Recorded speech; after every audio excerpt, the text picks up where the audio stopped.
all the students and parents. Please take your seats. We're going to start the orientation in about 5 minutes.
We thank you for your patience. We are just waiting for our Honorable Principal to join us.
Check.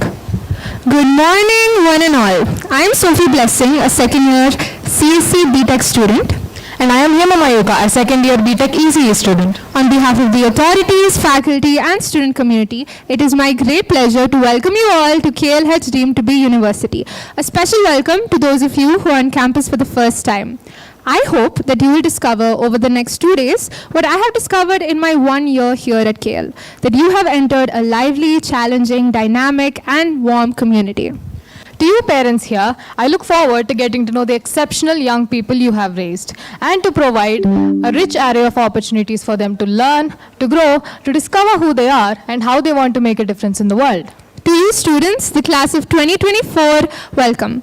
I am here to say a few words about your KL journey, the heart of all of it, the intellectual adventure that you are about to undertake. KLEF deemed to be university, originally established as KL College of Engineering in 1980 to 81, has an exemplary history of academic excellence. This institution has received significant accolades over the years. In 2012, it was accredited with an A grade by NAC. This was followed by re-accreditation in 2018, where it achieved the prestigious A++ grade. Further, in 2019, it was recognized as a Category 1 institution by the UGC and the MHRD, a testament to its high standards of education and research. KL University has been a pioneer in technical education in southern India, leveraging over 4 decades of expertise. KLEF inaugurated its second off-campus in Baurampet in the year 2022. Its proximity to the city, combined with state-of-the-art infrastructure inspired by the best academic hubs, offers a significant advantage. This KLH Bachupally campus, part of this off-campus expansion, boasts a distinguished faculty comprising over 150 reputed teaching members, with more than 90% holding PhDs from prestigious institutions like IITs, NITs, and central universities. Among them are postdoctorates with degrees from top Indian universities and international institutions in South Korea, Japan, and Brazil. This campus is home to over 800 students, fostering a vibrant community that promotes innovative thinking and research. Our esteemed founder, Cordially Invites Garu, envisioned KLEF deemed to be university as a premier institution for engineering and management education. With the guidance of our Honorable President, Koneru Satyanarayana Garu, and our Vice President, Koneru Lakshman Havish Garu, KL is aimed to position itself among the elite institutes of the nation. Under the leadership of Dr. L. Koteshwar Rao Garu, the principal of KL Bachupally campus, the institution is on its path to becoming a beacon of academic excellence.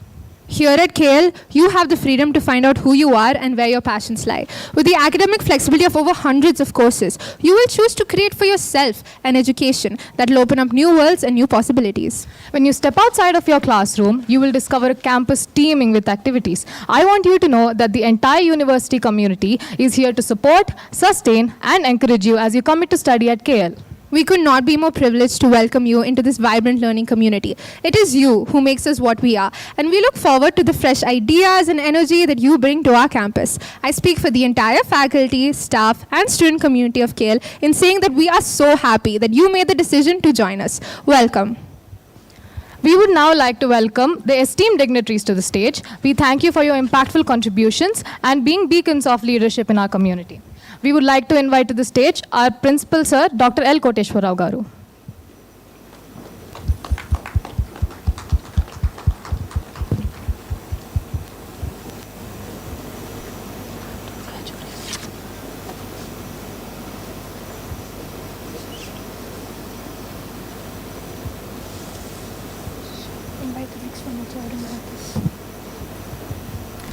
We welcome our chief guest of the day, Mr. Murala Sai Sandeep Garu, Vice President, JP Morgan Chase.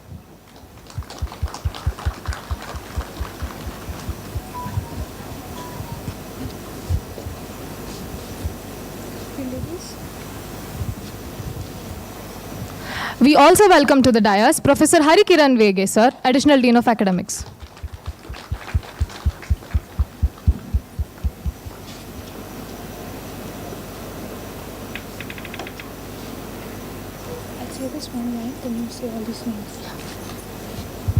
We would also like to invite to the dais the HODs of the CSC, ECE, and FED departments.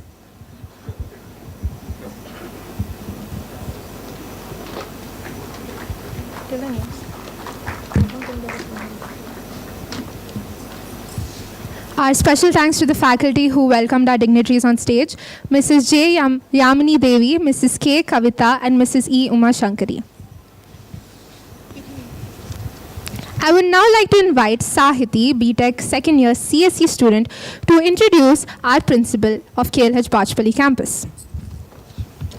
Dr. L. Koteshwar Rao holds a B.Tech in Electronics and Communication Engineering from JNTU College of Engineering, Kakinada, and a Master of Engineering from Andhra University College of Engineering, Vishakhapatnam. He earned his PhD from JNTUH, Hyderabad. His research interests include computer vision, deep learning, and IoT. Dr. Rao has published over 40 research papers in esteemed international journals and conferences. He holds 10 patents and has completed one industry consultancy project and authored 2 textbooks, which was one published by Taylor and Francis. He has guided 5 PhD students and is currently supervising another 5 research scholars working towards their PhDs. With 20 years of teaching and research experience in India and abroad, Dr. Rao has served as the head of Department of ECE, Associate Dean of Student Affairs, and Principal at the KLH Aziznagar campus. He is currently the Principal of KLH Bachupally campus. Sir, now I kindly request to address the gathering.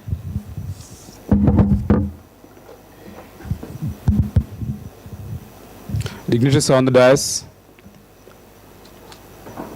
Sri Sai Sandeep Garu, Professor Harikiran Garu, Additional Dean Academics, KL University, other colleagues of Bachupally campus, and dear parents and students in this hall, as well as the parents sitting in other rooms in this building. A very good afternoon. Myself, Dr. Cordially, as introduced by my student, the principal here. Before this, my experience was in Aziznagar campus. First and foremost, I want to thank the parents for choosing the KLH Bachupally campus as their place, for their wards, education, and joining the ward in our organization for their bright future. Before I touch upon few points, I just want to focus on few things. One thing is what exactly the KL University is and how Yes. Give another mic first.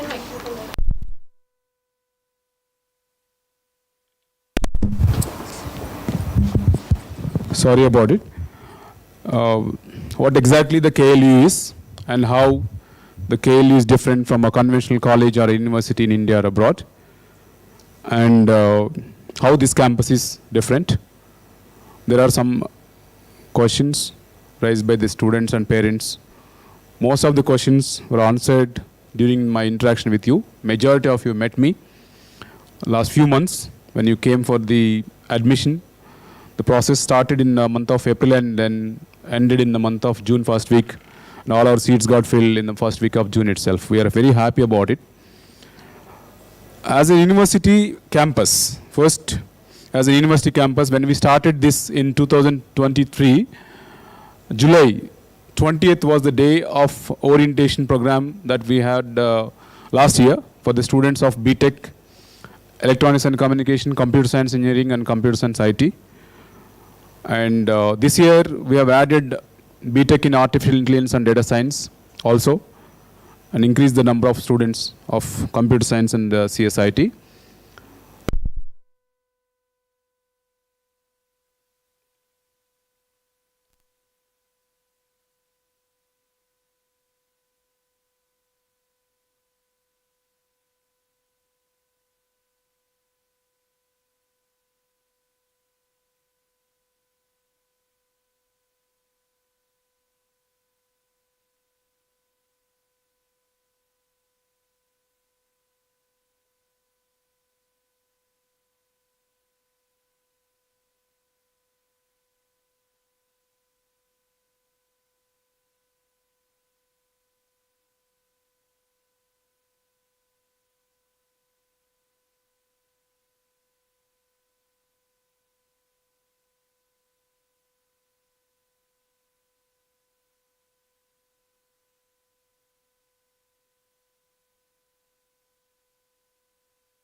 or Google TensorFlow or MongoDB or any certain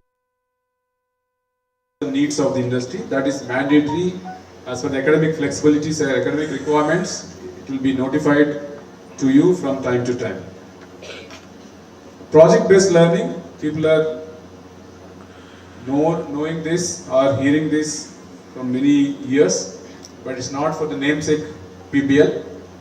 The university is very clear about the implementation process of PBL, where the course is mapped to a company for projects.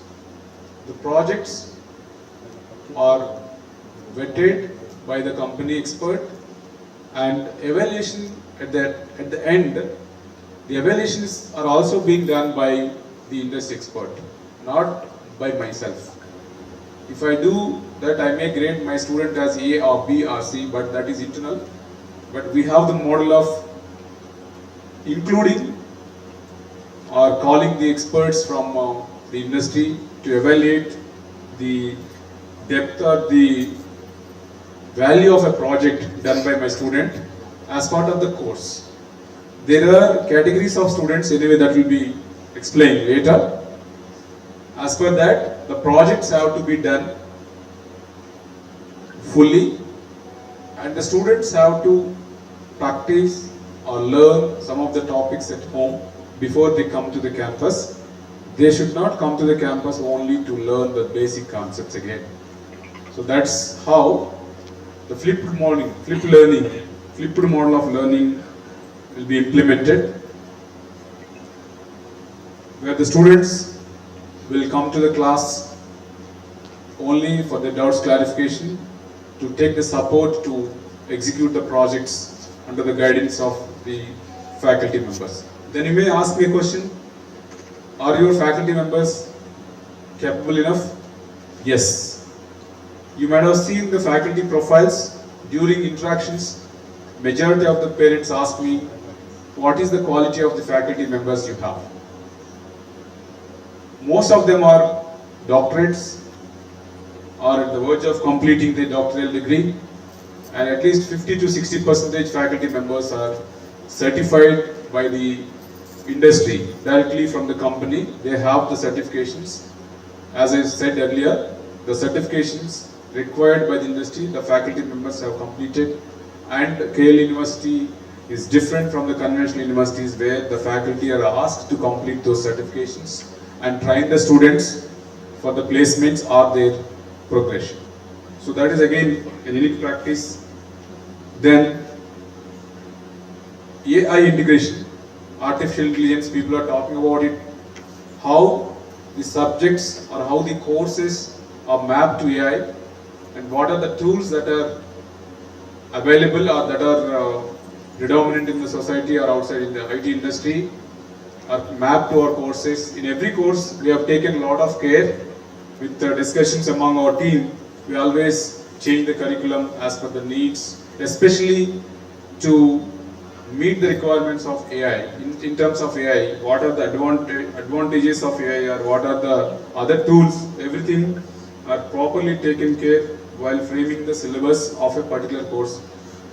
From semester to semester, there is a lot of change in terms of the syllabus, which is the task being taken care by the Dean Academics Office. And next is EPICS. We call it EPICS. It is well known that engineering projects in community service. The students understand the problems faced by the public or the society. They get the problems from the NGOs, where the NGOs know or get complete picture about the problem. The students will meet the NGOs, understand the problem, and find out an engineering solution is the idea behind EPICS, EPICS. The students of our campus and other campuses also go for this model from second year onwards and find out the solutions for the problems given by the NGOs. And next is, many times companies are somewhere, students are somewhere, there is a lot of gap. People are talking about it for many years, but the KL University or KLH University strongly believes that the companies should run in the campus itself, where the students should be part of it. If not all, a few companies must run from the campus itself. So that is how the students get a lot of freedom. You attend the class whenever you have a class. When you don't have a class, you can go and sit there and work for it. So a lot of flexibilities are there. The flexibilities will be shared by our dean. The students can select the faculty member. If there are courses like programming, C programming or Java programming, and there are 10 instructors, you can select one of the faculty members based on your feedback from your seniors or something like that. That model is implemented effectively, and you can design your own degree, which will be explained again later. You have flexibilities, you pick something as per your interest, as per your need or your understanding. You can design your own degree, which is again unique feature of our model. And flexibilities come from the day one, first year itself, starting from first year and second year, third year.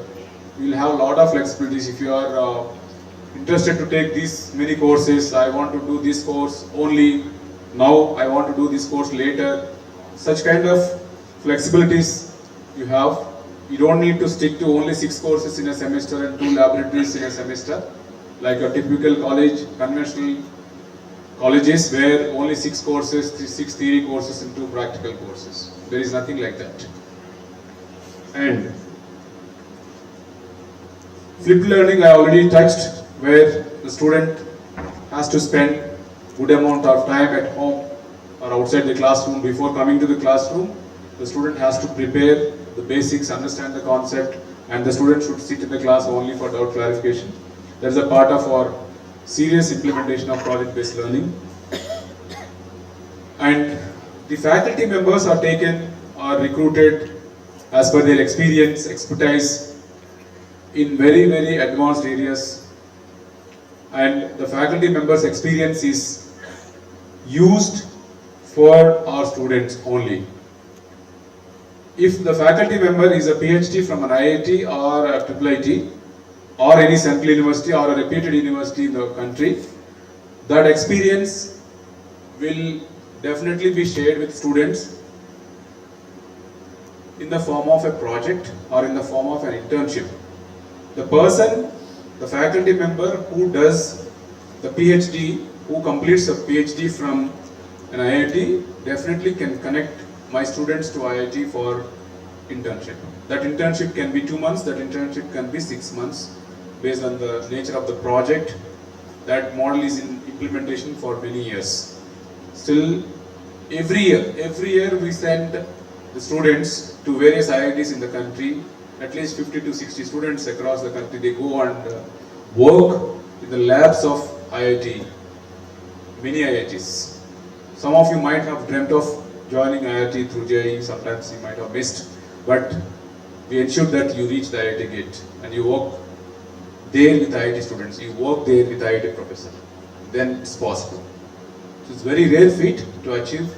With a lot of focus only, while recruiting, we ensure that the faculty are strong enough to deal with the projects where the students get project directly from the faculty itself, and you'll work for the project under the guidance of a faculty member, through which you can publish a paper, research paper jointly, and definitely that will make a huge difference tomorrow.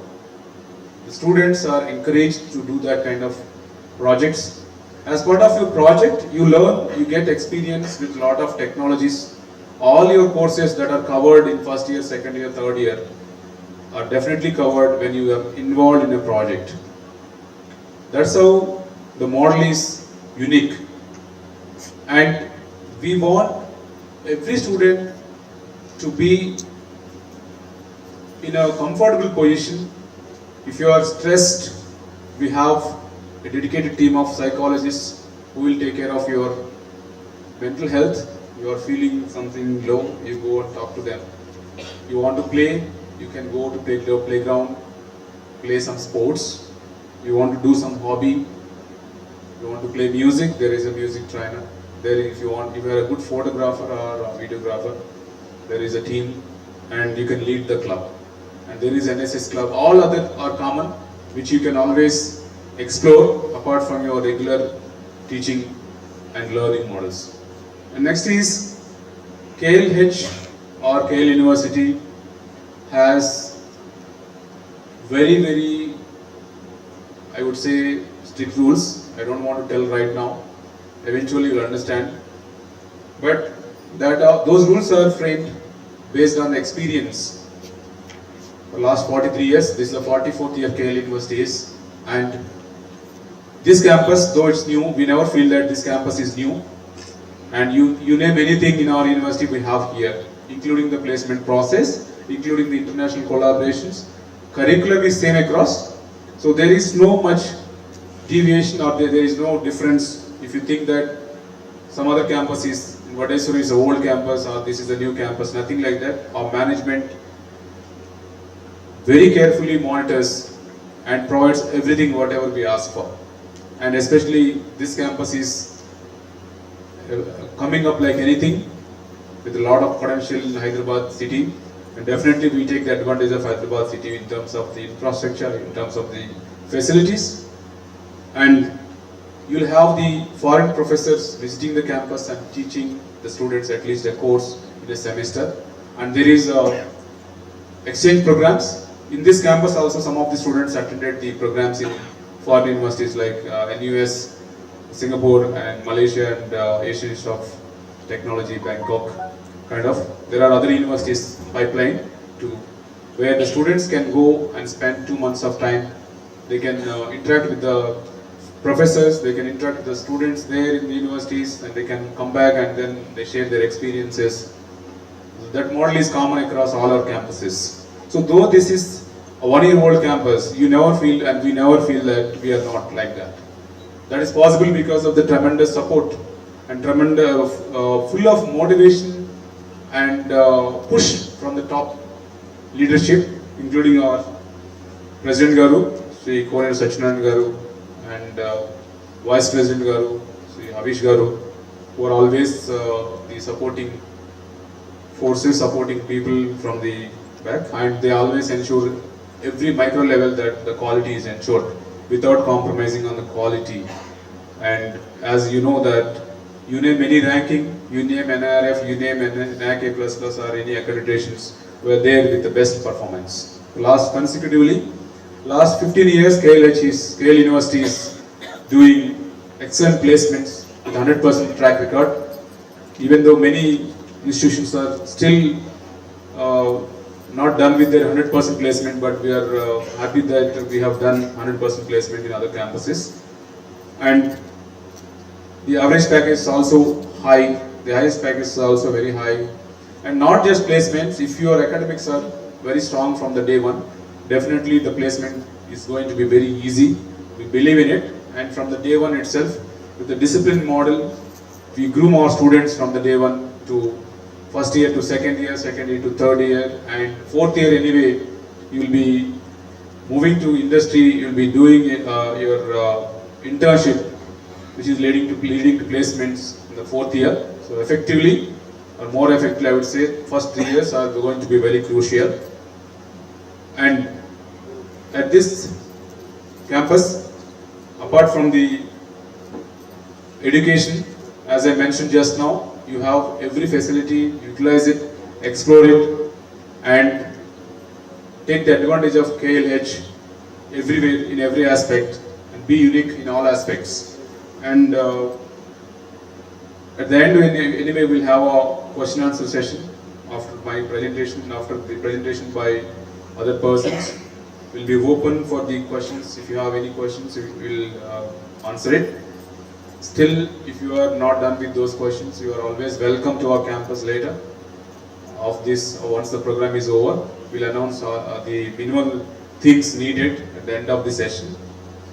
And I take this opportunity to thank all the parents once again, and the students also, for selecting our university as their career path.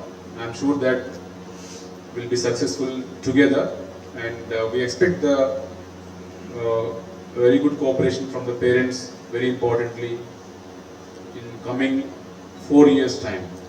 These few words, I invite the next speaker for the day.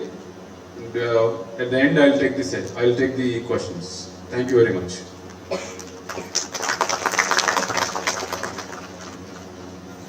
Check. I am very excited to introduce our chief guest of the day, an aspiring alumnus from KLH University. It is my great pleasure to introduce Mr. Murala Sai Sandeep. Currently, Mr. Sandeep works as the Vice President at JP Morgan Chase in Hyderabad, a role that he has earned through his exceptional dedication and expertise. Prior to this, he worked as a senior associate there. Before his tenure at JP Morgan Chase, Mr. Sandeep worked at Tata Consultancy Services in Hyderabad. There, he made significant contributions as an IT analyst and system engineer, demonstrating his profound technical skills and problem-solving capabilities. Mr. Sandeep holds a B.Tech in Computer Science from KL University, where he graduated with distinction, reflecting his academic excellence and commitment to learning. Furthermore, he has enriched his professional qualifications with a postgraduate diploma in financial management from SVKM's Narsi Monji Institute of Management Studies, equipping him with a robust understanding of financial principles and management strategies. Ladies and gentlemen, please join me in welcoming Mr. Sai Sandeep to the dais.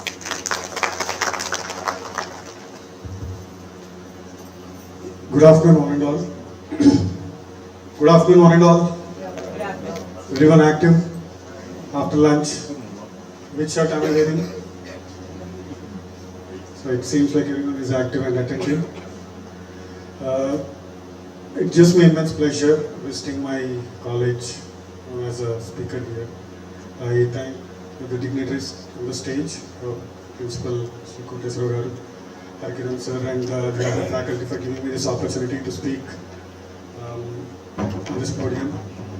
So I was really excited when I heard that when I was invited. And so 26th September 2008 is what, on the day I was sitting there and I was listening to my principal taking this orientation in Vijayawada. So it feels nostalgic visiting here and talking to you all, the young engineers. So I want to start by asking a question. So how many of you really wanted to be an engineer? And how many of you are engineer because your parents have told you to become engineer? It's okay. I'm also with you, brother. So being a software engineer or engineer for that matter was never in my pathway. So I was saying the same story in my session earlier this morning as well. Right, I want to share that with you. So sometime back when I was doing my +1, +2, so KLC bus used to go in front of our house. So I thought I'm not going to join this college because that is nearby my house and I want to get out of the town to explore some things. But when I went to the counseling, I saw that KLC is there, and my friend has already taken that college. He came out of the counseling. So I said, no, I'm going to this college because my friend is there. And I didn't want to do computer science at all. So I hated computer science. But again, my friend joined computer science. So I said, Dad, I want to join computer science because my friend is there. And since then, right, I never planned a lot. I am not a very big planner for the long future. Right? I was taking small strides at the things that come in my way. Right? I joined college, I was listening to the orientation, everything happened. The best part of this college is, so curriculum is always there, where Harkiran sir will be briefing about the curriculum and the wonderful subjects that you have here. The soft skills part is what makes this college exceptional. So you will be taught how you will be talking to your peers, how you will be talking to somebody in an interview, how you will be talking in a group discussions, how you will be addressing a large gathering, how do you come out of that stage fear. So for all of this, for me at least, I was like very shy person. So when I joined college, I was so shy that I was hesitant to talk to any girl. I was very shy. Somebody is able to relate to me. So I joined computer science, and I have no option because computer science you have to talk to anybody that comes in your way. So we had the soft skill sessions, group discussions. You have to talk to somebody unknown. We were made to practice those things. And I forced myself out of that comfort zone and went and talked to a girl. I just dared itself. So from that day, I think I lost a little fear from there, right? And then we had presentations. We were taught written communications. We were taught verbal communication. So we were even taught how to dress, what matches, what shoe to wear, what color of socks matches your belt. To that detail, we were taught. Right? So that makes things exceptional, right? So I'm not sure, not many colleges does that. They take utmost care of soft skills because ultimately those are, of course, you always need technical skills anywhere you want to excel in. But soft skills are equally important for you to shine in those areas. Right? You might be the best brain in the world, but if you're not able to communicate that, you're of no use. So that I learned a lot from the college. So that was my wonderful period there. So I encourage all of you to please utilize the programs that are available, which are exclusively designed for you, for your bright future. And everything is there for a reason. But if somebody is saying, sir, I am making one of the rules here. So we had dress code. So you have to mandatorily come in a dress code. So if you don't have a dress code, at least back then, I'm not sure what it is now, we will take, so the faculty will take the ID card. So and without ID card, you cannot step into the college. The security will stop you at the gate. So we used to have those. And I think now it was little liberal. We were not allowed to carry mobile phones also. Those rules seemed ridiculous then. Maybe it might sound ridiculous now for you. But when you come out and see the real world, right, you will understand what it means. Definitely they might not make sense now. Right? But what I can say is, please trust the process. And whatever your lecturers or professors are saying, they are telling it to you out of their experience. And they are here to teach you and make you a better person. Right? And you are here to learn from them and become a better person. So it is a mutual agreement between you and the organization to utilize the opportunities and be a better person. Right? I'd like to tell, so how many of you are on Instagram, Facebook? I asked this question morning also. Instagram, Facebook. Everybody?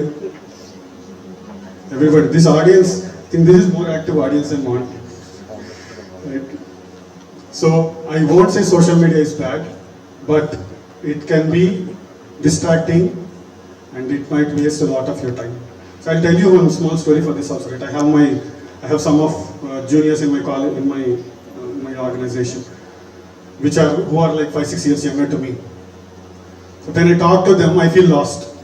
Right? They talk in Instagram memes language, and I don't understand what they're talking.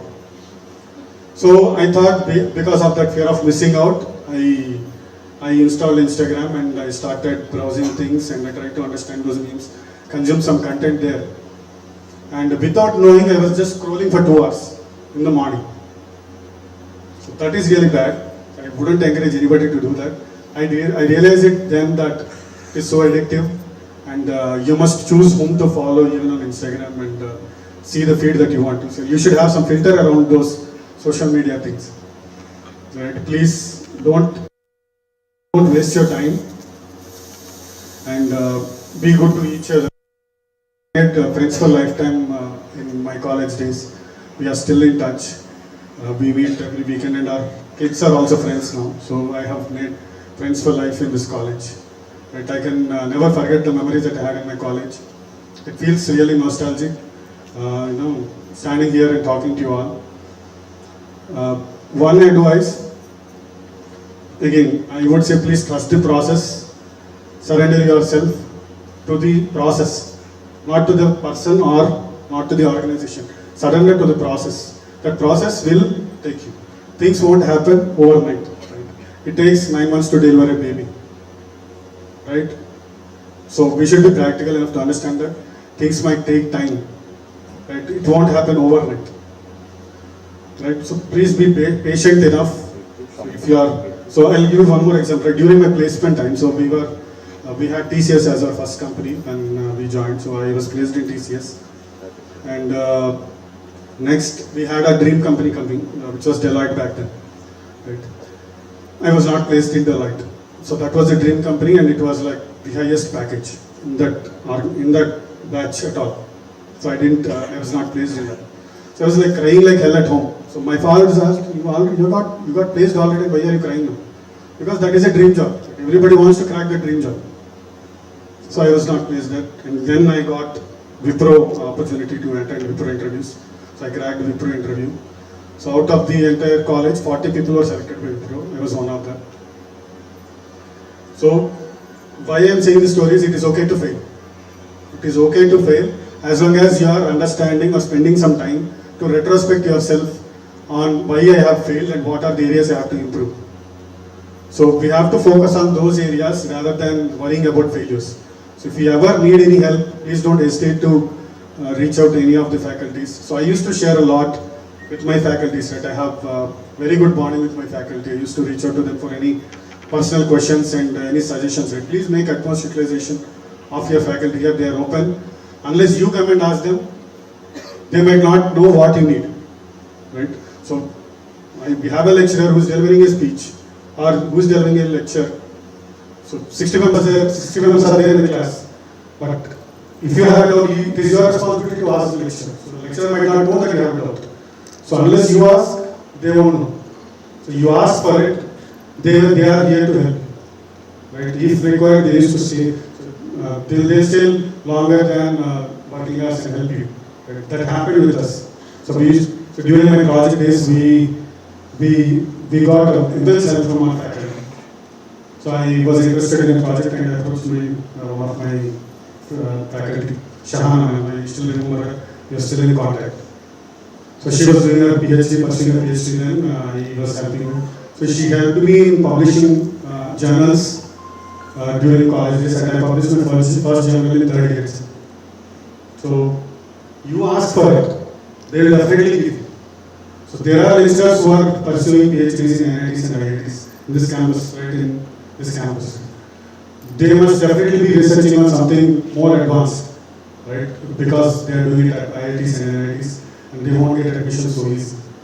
So make a post-utilization of your faculty, and like I said, I was telling this in the morning as well, use the volleyball court in your campus, use the basketball court in your campus, use the lab in your campus, use the security in your campus. This is your campus, this is our college. So use this college, and you should be, when you come out of this college, you should be proud enough to say that I am from KLU and I am very proud of it. Right? I am sure with the faculty that we have here, you will definitely be reaching there.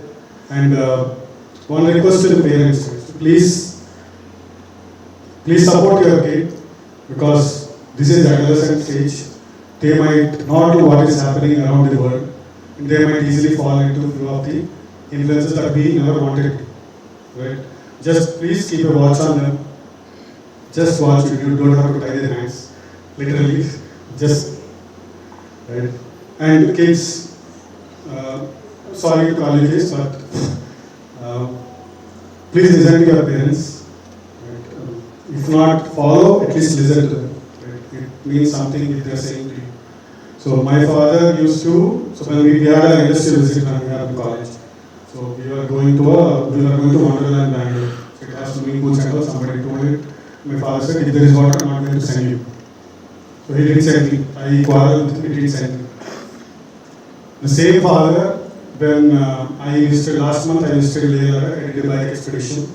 I went and visited the world's highest motorable road, only La Paz. He encouraged me. So parents know, right? I mean, when you are ready to take on the world, they will lead you.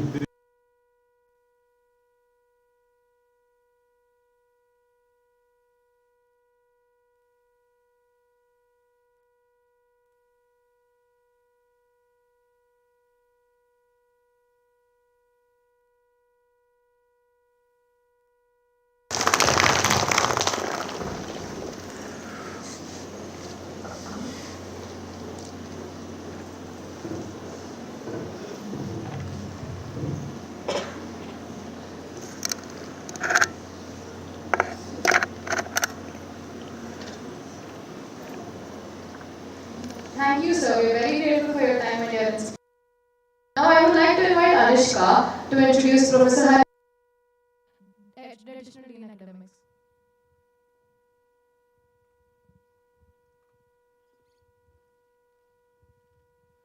Ladies and gentlemen, it is my honor to introduce Professor Harikiran Vege, the Additional Dean of Academics at KLH University. With a distinguished teaching career spanning over 13 years, Professor Vege has profoundly impacted the academic landscape. His academic journey has transcended borders with teaching stints at the University of Western Australia and guest lectures at several universities in Singapore and the USA. Professor Vege's career is further enriched by invaluable industry experience gained while working at IIIT Hyderabad and TCS Chennai. Professor Vege earned his PhD in microelectronics from the University of Western Australia in 2012. Prior to that, he obtained his MTech from the Dhirubhai Ambani Institute of Information and Communication Technology and completed his B.Tech from Jawaharlal Nehru Technological University in 2002. Through his unwavering commitment to academic excellence and his ability to bridge the gap between theory and practice, Professor Vege continues to inspire and shape future generations of scholars and professors. Please welcome Professor Harikiran Vege to the podium.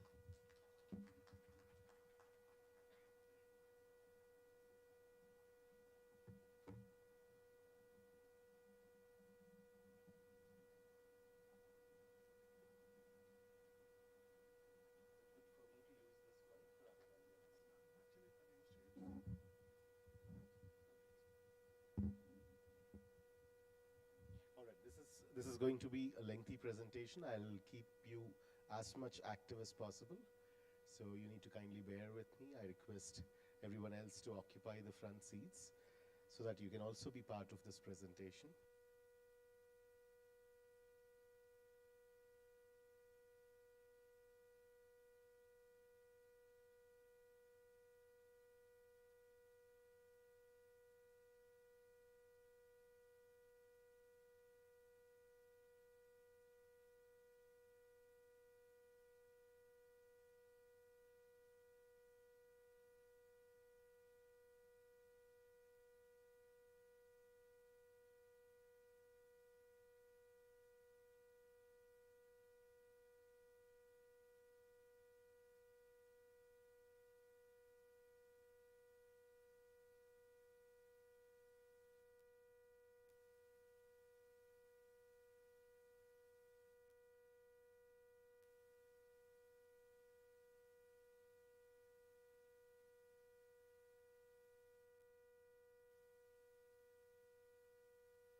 Experiences from almost all the stakeholders, students, industry recruiters.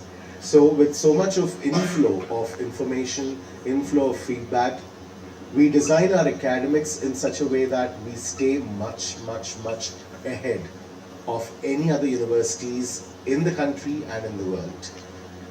You might have recently, or not recently, a few years back, you might have heard that Government of India under the Narendra Modi's leadership has introduced National Education Policy, right? NEP 2020 is what was introduced by that government, and it has been very particular that the National Education Policy gets into every university of the country.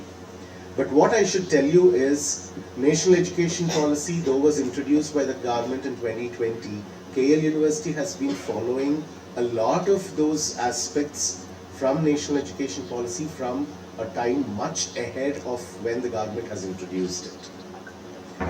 Today, when we went to Delhi to present our viewpoints on the National Education Policy, we could hear a lot of appreciation from different universities and in fact from the chairman of UGC that the way we have implemented, the way we have done innovation towards various aspects of national education policy, they were very impressed. So with that privilege, with that joy, I'll take forward this particular presentation. But before I get into the presentation, let me continue from where our dear guest Sandeep has ended his conversation. It is about the discipline, it is about how KL is particular about few aspects, right? So having moved from Australia to here, I moved from Australia to India and I joined KL, there was no gap in between. It was definitely a big cultural shock for me because I've spent about 9 to 10 years in Australia, got used to the academic system there, have taught in various universities. So it was definitely a major cultural difference, right? And with that cultural difference, when I came into KL, I could hear all these words that you're not supposed to carry a mobile phone, right? You're supposed to have this kind of discipline, you need to be like this, you need to be like that. I was like, what was this? Where did I come into, right? And my friends from Australia used to call me and ask me, how are you comfortable? Like, why did you in the first place? Are you really comfortable? But before I answered their question,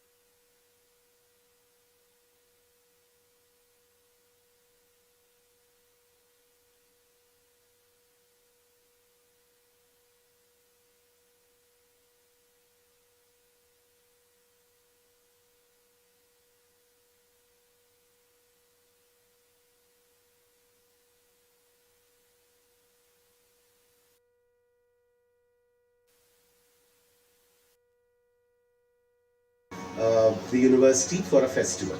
So I asked those students, what are those two things that you have learned from KL which helped you in the internship, right?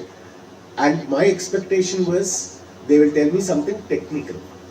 I was expecting them to say that, sir, you taught us Java. Java has helped us a lot during our internships. You taught us cloud.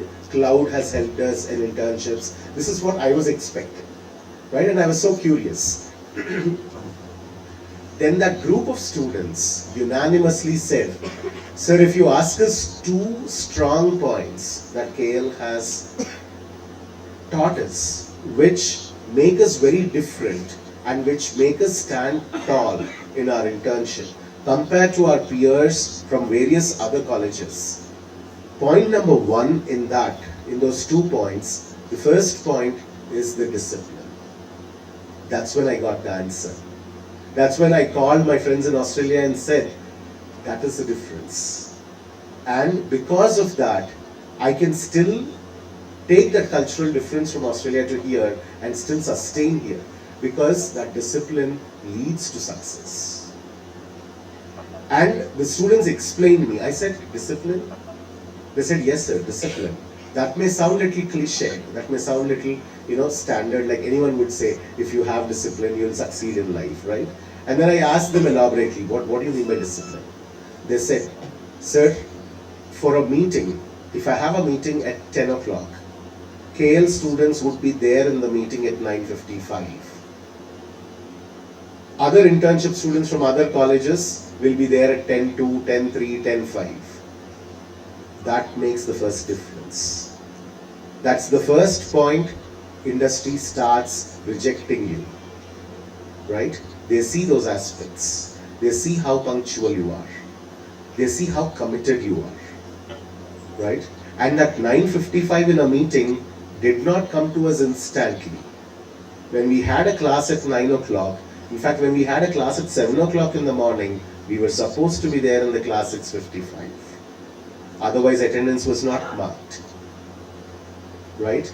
That made us, so it now has become so inherent in us that if there is a time slot given, we have to be there on the time. Right? I was convinced. Right? They did not just give a very common statement. I was convinced that this discipline is something that they got from their everyday practices at KL.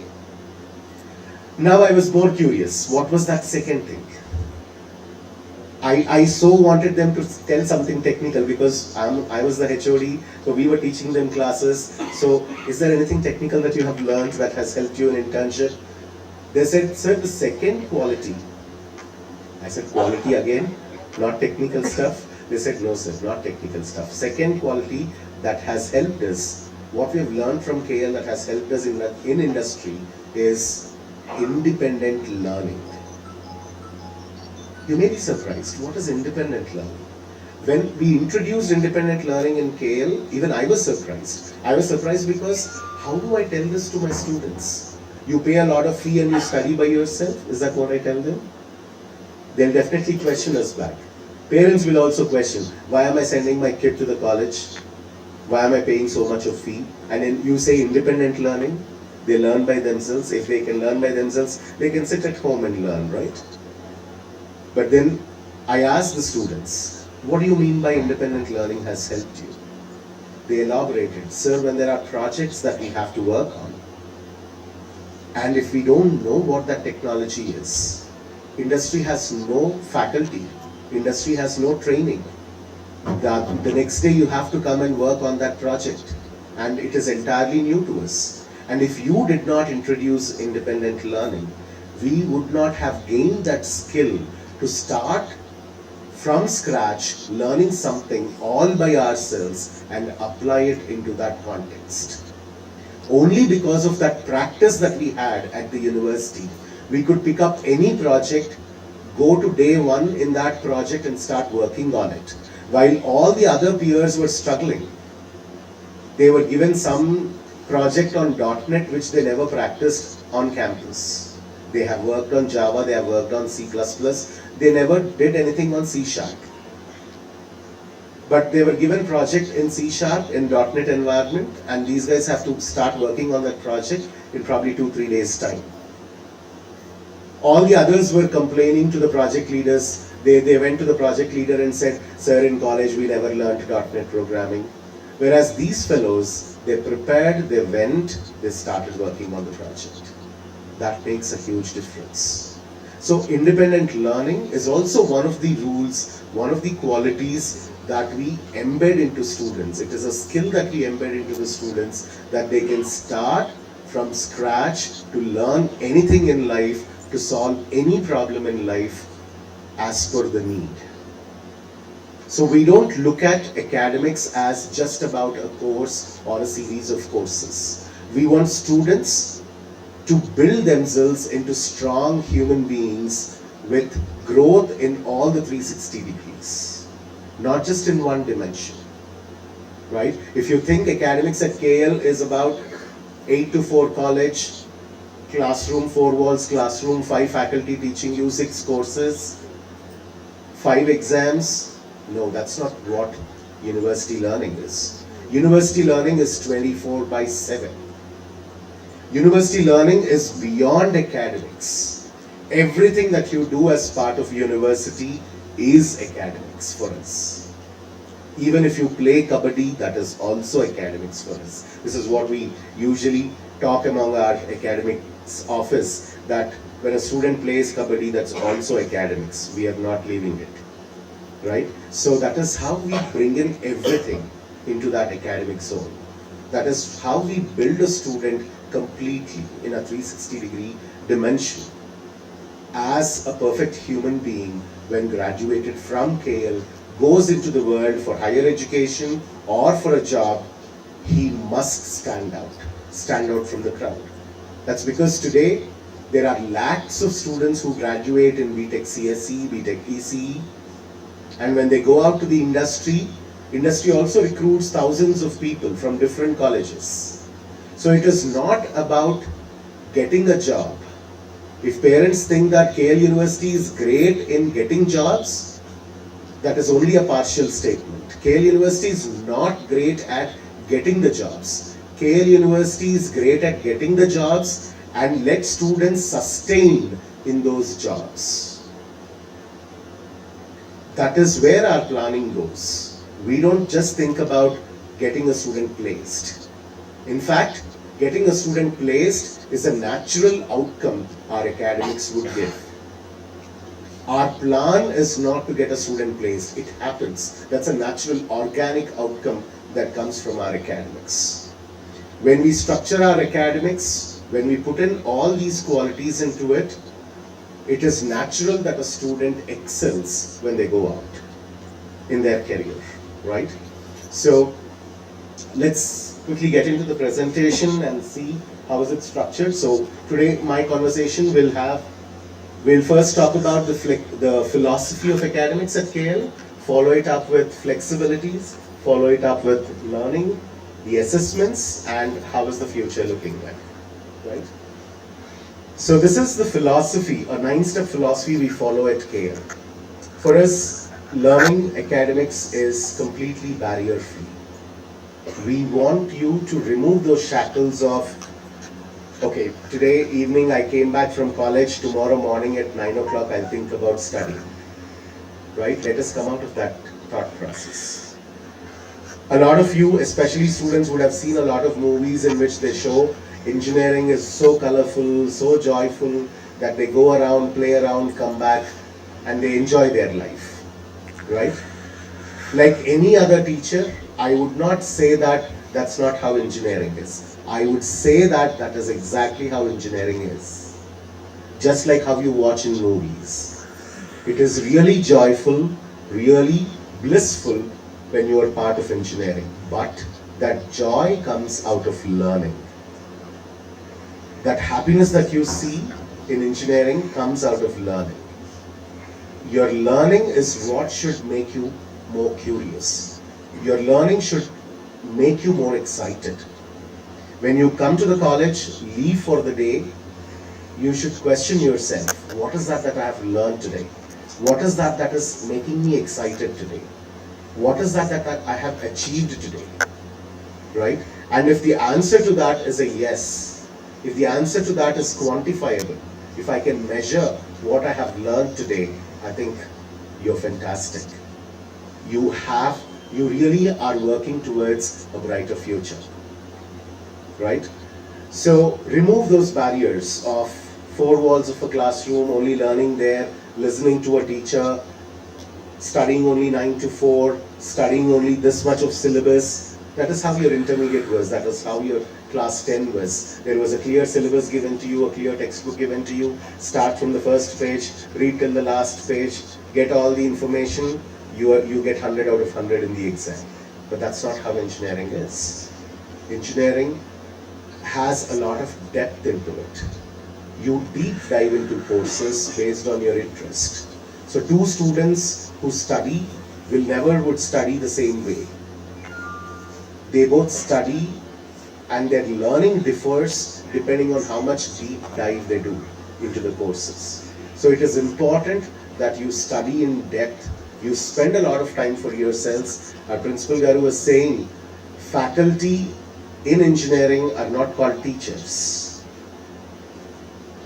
They do not teach you page 1 to page, end page, everything in detail and check everyone, did you understand, did you understand, did you understand?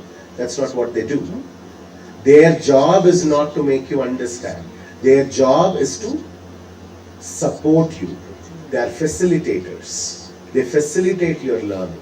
It is your responsibility to take that learning forward. So for every 1 hour of class, an ideal student should spend about at least 3 hours sitting in a library or sitting in front of their laptop, consolidating, comprehending their entire learning. Otherwise, that is, a classroom learning is not the start or the end of it. Classroom learning is only a facilitation, only a support system. When you work on it, when you start solving problems, when you go to the faculty, ask them questions, when you have consultation between you and the faculty, that is when it is real engineering. So Go out, talk to people, talk to faculty, talk to friends. We were discussing, me and my associate dean were talking about some research publications in the afternoon, and we were thinking of how nice it would be if students have this kind of conversation during their lunch, right? How would if two students talk about, hey, I got my paper reviewed, they have asked me a few questions, I need to send back the response by so and so date, this is where the technical difficulties are in reviewing that paper. This kind of conversations have to build. Your life should be filled with a lot of learning. That is when you are a successful engineer. So do not look at learning as a confinement. Look at learning as a boundaryless entity. All right? And start growing beyond your classroom, your university. Till now, our practice was parents would tell to the relatives that, oh, my son is class second, my son is class third. He never was less than third rank in the class. Good on that. I'm purposely saying second and third, not first. But from today, remove those boundaries also. Why check only with the class? Why check only with the university? Go beyond that. Today, with the kind of digital world that you have, make sure you compete with everyone across the world. If you're learning C programming in your first semester, it is not just you people who are learning C programming in the first semester. There are crores of people across the world who are learning that C programming along with you. Compete with them. Now, I'm a little cautious when I use the word compete. That's because the moment I say that, a parent will look at the student and say, come on, let's go home. From today start C programming. I'll sit with you. You should start competing first rank only, nothing less than that. That's not what compete means. Compete means in the very first place, see where do you stand. Have that dareness to figure out where do I stand in the entire world. The other day you dared to check where do you stand in a class. That's because that class was only 60 people. But can you dare to see where do you stand in the entire world? If you can dare and start, take the first step there, that's your first achievement. It might be a big rank. Out of crores of people who are learning C programming in the first semester, you are probably at 1 lakh rank. No problem at all. You at least decided to know where you stand. From that day, start improving. See what your growth is. Probably in a week, with all the effort, you might become 90,000 rank. Probably in a fortnight, you might become 80,000th rank. Slowly in a year, you might reach to 10,000 rank. What a wonderful journey it is. From 1 lakh rank to a 10,000 rank. Right? Can you see that growth? And this is exactly what industries look at. The growth, not the final destination. There can be a student who is currently at top 10 rank positions, but there can also be a student who is in 1000th rank, but he started somewhere in 1 lakh a long back and he has consistently put effort. The other student, who is a very smart kid, took the exam only once and he got top 100th rank. Which person do you think the company will recruit?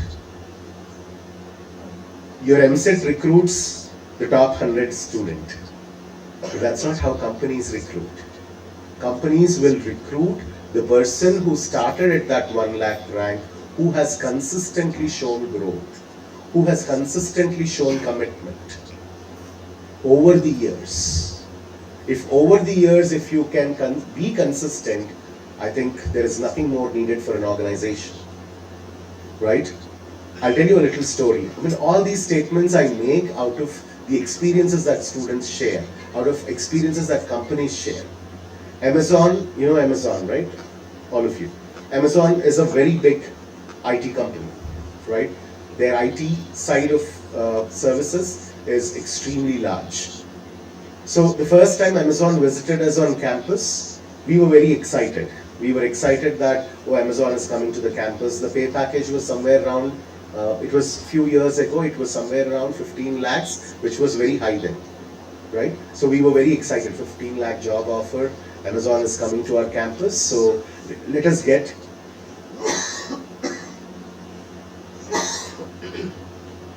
our students ready. So we prepared about 50 students, we revised all the concepts. Out of those 50 students, we were very sure that 15 of them will definitely crack the interview, get a job. So we had already a clear list of who were those 15 students who were excellent in their logic building skills. Amazon has come, they have conducted the written test, the 15 whom we thought were part of the final selections, and then they conducted interviews, and then they conducted few more interviews, and finally they shortlisted around 12 students. When I looked at the result, I was a bit surprised. The 3 best students I thought were very strong at their coding, they were not part of that list. So I asked my PR person to talk to them, tell them, are they mad or what? They did not take the best 3 students I had. What is this Amazon fellow doing? Go talk to them, tell them that these 3 best people you left out, you're taking some other people. So this person went, he told the same to the Amazon person. Amazon person came to me directly and he said, sir, we know that these 3 people are excellent. There's absolutely no doubt in your statement. But these 3 people do not fit the mindset of our organization. So we cannot recruit them. So fitting into the mindset of an organization also is equally, in fact, more important than how sharp you are. And what do you mean by fitting into the mindset of an organization?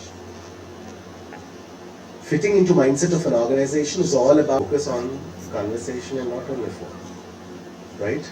This is for you, not for your parents. Okay? So, Amazon was very clear that if a student cannot fit into a team, doesn't matter how strong or how technically brilliant that student is, I don't want them. Right? And that's very true. If you cannot be part of a team, what benefit is it if you have strong technical knowledge? How does that help Amazon? It may help you build your own organization, but it will not help Amazon. Right? So it is important we grow not just in technical strengths, but also in all 360 degrees. And the 12 people that they have selected, when we looked at their profiles and when we spoke to Amazon, what they clearly said was, our choice was not based on what is their final result in the test that we conducted. We looked at their entire growth right from first year. How consistent they were in practicing coding. How consistent they were in learning. How consistent they were in failing and raising back. Right? So do not fear failure. Fail, but raise back. And showcase that. Showcase to the world what's wrong in it. Today's generation, especially after COVID, if we ask them to solve a problem, what they do is, they anyways have all the social media, Instagram, WhatsApp. So if I ask a group of students, if I give them a problem to solve, one of the friend gets it from ChatGPT, puts it into the WhatsApp, and everyone else submits the same answer. Now the pity is not about submitting the same answer. The pity is, what I asked did not even have a mark to it. What I asked did not even have a rank to it. What I asked will not even fetch anything to them. But still they tend to copy. And they don't realize that it is a mistake they were doing. It has become so much part of their everyday practice that, okay, sir has asked a problem, let me check in ChatGPT, let me check in Google, submit it, it's done. Right? And if I give that problem to 10 students, I'll see that, oh, all 10 people have done very well, excellent. They did not ever fail. They answered the question in 2 minutes. Very complex question they've answered in 2 minutes. I can appreciate, your parents can appreciate, they can say that you give any problem to my kid, he'll solve in 2 minutes. Companies don't appreciate that. Companies will check how many times you failed to solve that problem. How many times you tried different ways of solving that problem. And when did you succeed? How much time you have spent in that entire journey. And today with the digital world, all that is clearly visible today. 20 years back when we were sitting for interviews, we used to play a lot of, we were also like you only, we were no different. We used to play around very much. Companies used to call for interviews and we used to say that, oh, right from my 10th class, I'm doing a lot of coding. Right, I solve a lot of problems. I might have prepared for interview 2 days back only. But I tell that interviewer that I practice coding every day for 5 hours. I have solved some 1,000 problems in my entire life. And then they used to get impressed and they used to give jobs. That was those days, 20 years back. But today all that doesn't work because that practice that you have done, that consistency that you were talking about, you're boasting about, is all quantifiable and visible. And people can clearly see that. So in the digital world, there is nothing to hide. If you have copied something, you have copied. The whole world knows it. If you have faked something, the whole world knows it. See, look at all the fake videos that you get on WhatsApp. Immediately someone will put a reason how this is a fake news. Right? Everyone knows that this is a fake news. Right? So, interviewers will clearly know if you are not consistent, if you have not put in hard work. So, do not try to fake learning. Try to be as honest as possible. Try to be as proud as possible in your learning. If you have learned something, be proud about it. Do not try to show people that I have learned more. I appreciate one of a very popular quote which says, wisdom is not about knowing things. It is also about knowing that you do not know few things. Right? So, when you gain wisdom, you have clarity on what is that I know, what is that I do not know. And you should be proud of both of them. That's because when you're proud of what you know, you do not cheat, and when you're proud of what you do not know, you have that zeal to learn. That's because that keeps eating your brain. Oh, I don't know this, I should learn. If you're indifferent to this whole process, if you feel that, oh, what is learning, let him ask question, I'll get it from somewhere, there is no learning at all. And you are cheating yourselves, no one else. This is something that today's generation has to understand. When you fake something, when you plagiarize something, what is plagiarism? Plagiarism means trying to show people that this is your work when it is not actually your work. Right? Trying to show people that this is what I have solved when in fact this is not what you have solved. So if you try to plagiarize, if you try to fake, you would cheat only yourselves, no one else. You may think that, oh, I cheated my faculty, sir gave me 99 out of 100. That's okay. Faculty is not going to gain anything out of that 99 by 100. They are neither going to lose anything by that 99 out of 100. They are in fact happy. They don't have to train you further. You already got 99 out of 100. Right? Your parents will also be happy to tell everyone, see, my son got 99 out of 100. Great. Later, if you don't get a job, they'll say that, see, today's education system, he gets 99 out of 100, no one gives a job, it is all recession. Half of that statement of recession is all nonsense. It is not recession. It is about how unprepared you are. Companies always recruit people the same way. They always recruit the clean layer. When there are more people unprepared, that's when you call it as recession. When there are more people who cheat themselves, that's when you call it as recession. So a lot of parents and students come back to us and they say, sir, are we going to get jobs because now US is removing many people, Europe is removing many people, Amazon has laid off 10,000 people, Google has laid off 10,000 people? Why that question in the first place? Our goal, our target is not a placement. Our goal, our target is about your learning. When you learn in depth, there is no question of recession. When you have the right skill set, today with the digital world, with so much of professional social networks like LinkedIn, jobs come searching for you. You don't have to go to someone's door and knock it. They come and knock your doors and say that, I need you. And it doesn't take a long time to prove this. I'll tell you a little story.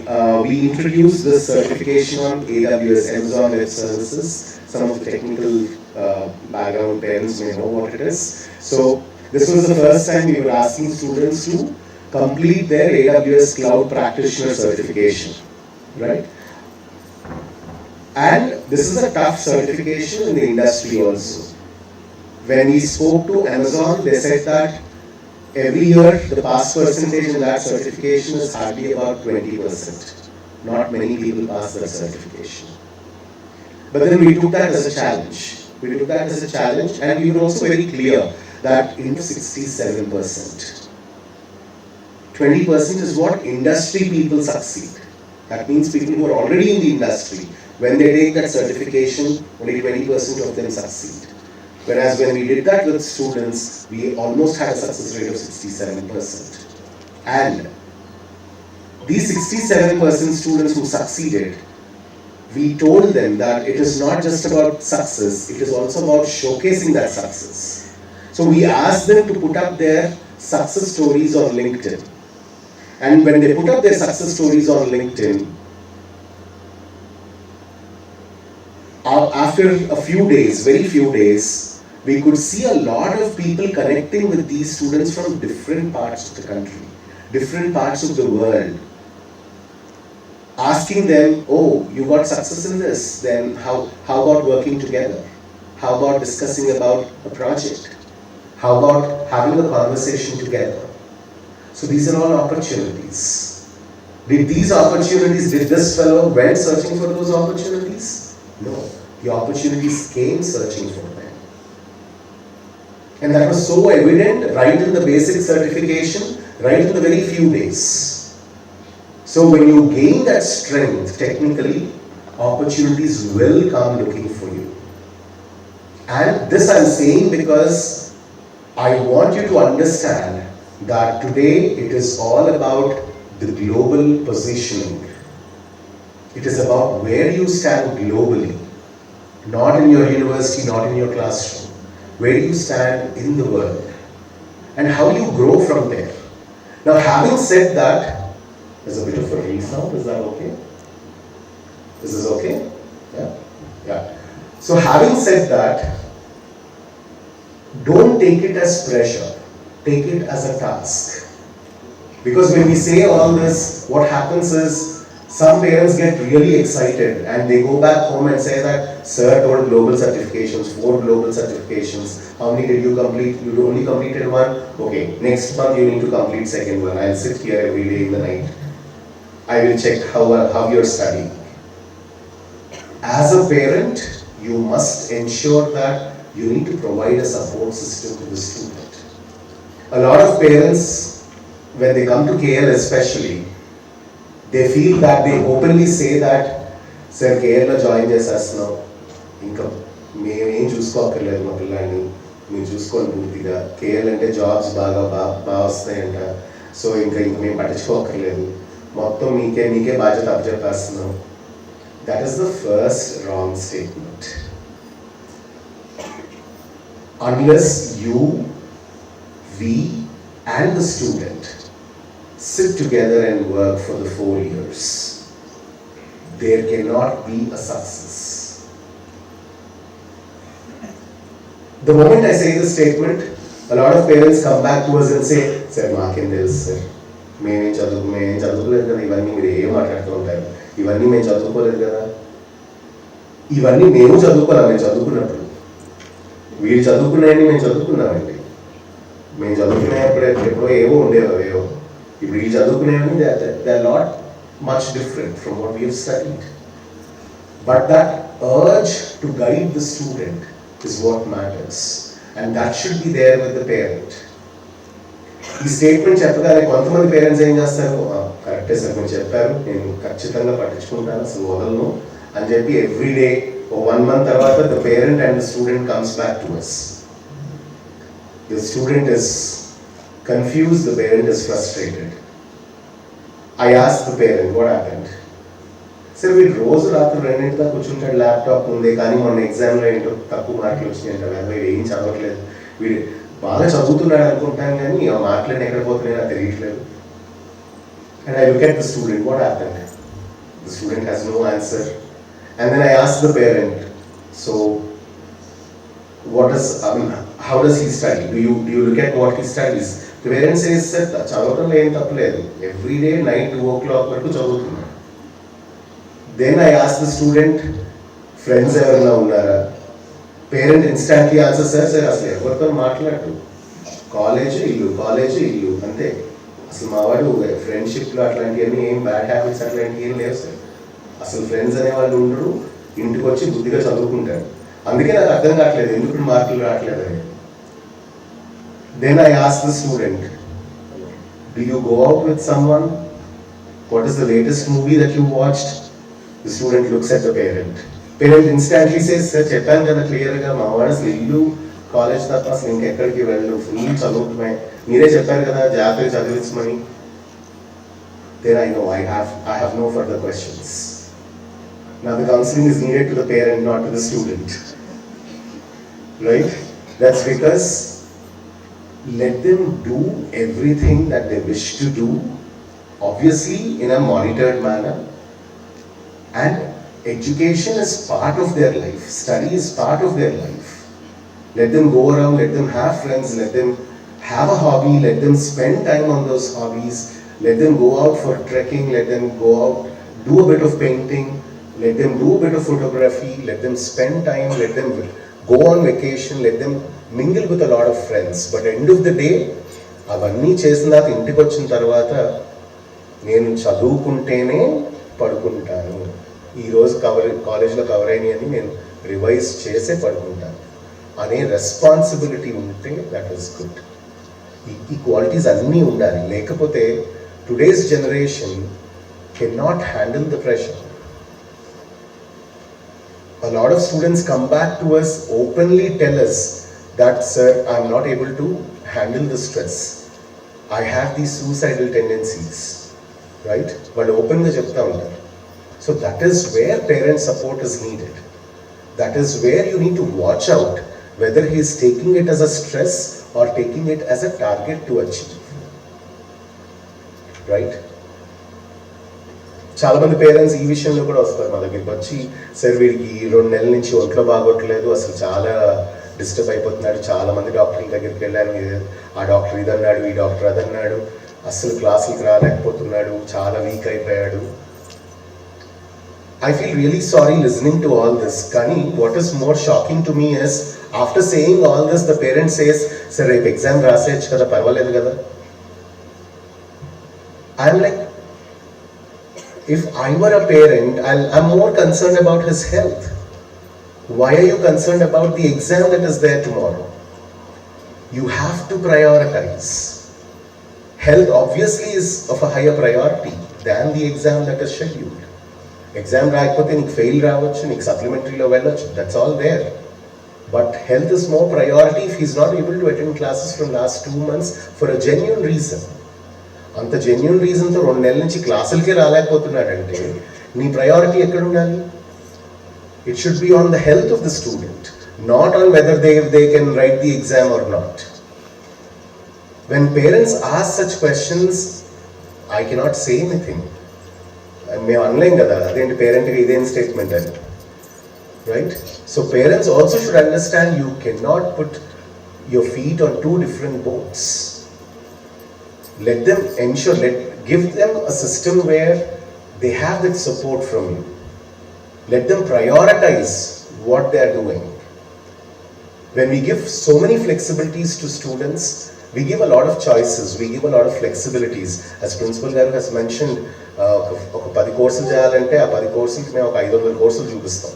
చూపించి out of this 500 pick this 10 courses. This is what we tell them. We tell them to do a lot of global certifications, we tell them to do a lot of global challenges. But out of all these, students should start taking these flexibilities for two reasons. Reason one, when they take flexibility, they should also shoulder the responsibility. నేను చూస్ చేసుకుంటున్నాను అంటే దాని మీద బాధ్యత నాది. That statement must be there in the student. That is the reason why we give a lot of flexibilities to students. Why do we insist on flexibilities? మేము ఏదో show off చేసుకోవడానికి కాదు. మేము బోల్డ్ ఫ్లెక్సిబిలిటీస్ ఇస్తాం, మేము అది ఇస్తాం, మేము ఇది ఇస్తాం, మిగతా కాలేజీలో ఏమి ఇవ్వరు చెప్పుకోవడానికి బాగానే ఉంటుంది. But that's not the reason behind the flexibilities. The reason behind flexibilities is these are all students growing from 17 to 18, right? And when you grow from 17 to 18, especially that age, when you make a choice, you should take the responsibility also. And the second reason why we give flexibilities is because we want students to prioritize. Today with this digital world, there are too many distractions even in technical learning. Students who really want to learn in depth, when they sit in front of a laptop, they'll say that, oh, sir told me about full stack is very important, full stack will have a lot of jobs, let me start learning full stack. After 2 minutes of learning, he'll be like, oh, my friend said cloud computing is more important, let me look at a video on cloud computing. And then suddenly he'll realize that, oh, first year coding is more important. So after 2 minutes of cloud computing, he'll open coding and then he will start working on coding. He's spending his time, there is no doubt on it. But he's all confused. Confused because there were too many options. Confused because there are too many distractions in the learning also. So that is where students have to prioritize. Be focused. If you wanted to learn full stack, be focused on it, start from scratch, reach to an excellence and then shift to another one. Right? So staying focused and prioritizing things and taking the responsibility of excellence is what we believe when we give flexibilities to students. Right? So barrier-free learning and having a global perspective. Having a global perspective is where we want you to participate in a lot of global challenges, take up a lot of global certifications, take up a lot of global courses, right? So there are too many such options to you. But when I give so many options, I also tell you, make sure you prioritize. Don't get overwhelmed, don't get overexcited. Don't lose your learning because of getting overexcited about it, right? So put yourself in that global audiences, see how you are consistently growing. Global competition, global challenge అనగానే first time కోడింగ్లో participate చేసి కోడింగ్లో 1 lakh rank వచ్చింది, నాకు బాగాలేదు, full stock చేద్దాం. Full స్టాక్లో చేస్తే 2 lakh rank వచ్చింది, full stock కూడా బాగాలేదు. క్లౌడ్ కంప్యూటింగ్లో చూద్దాం, గ్లోబల్ ఛాలెంజ్లో పార్టిసిపేట్ చేస్తే ఏ ర్యాంక్ వచ్చిందో. గ్లోబల్ ఛాలెంజ్లో పార్టిసిపేట్ చేస్తే 1.5 lakh వచ్చింది. Now I'm confused. 1.5 lakh, 2 lakh, 1 lakh, A rank, ఏది మొదలు పెట్టాలి నేను చదవటం? With so many choices, you sit back, relax, and think to yourself, what is that is interesting for me? And stay focused on that. Be consistent on that. 2 lakhs వచ్చింది కదా నీకు ఇష్టమే, 2 lakhs rank వచ్చింది నీకు. Start working on it from today. Be consistent. Ensure that from 2 lakh rank you reach to that at least 50,000th rank. Then you get into the other one, 1 lakh rank, the other one that you had. Then start working on it, reach at least to about 10,000 rank. Then move on to the third one, which had 1.5 lakh rank. Reach at least to about 10,000 rank. This is the kind of showcasing that you need to have in your digital profiles for companies to recruit you, right? And with so much of global systems in place, our academic system is very much industry connected. Today a lot of colleges say that we are industry connected. I don't feel any pride in saying this statement. What I take pride in is academics of KL doesn't just look at industry need. It looks at what is the future in the industry. When you get into the industry, we don't want you to be ready to do a project that the industry asks you to do. We want you to be in a suggestive position to the industry in that project.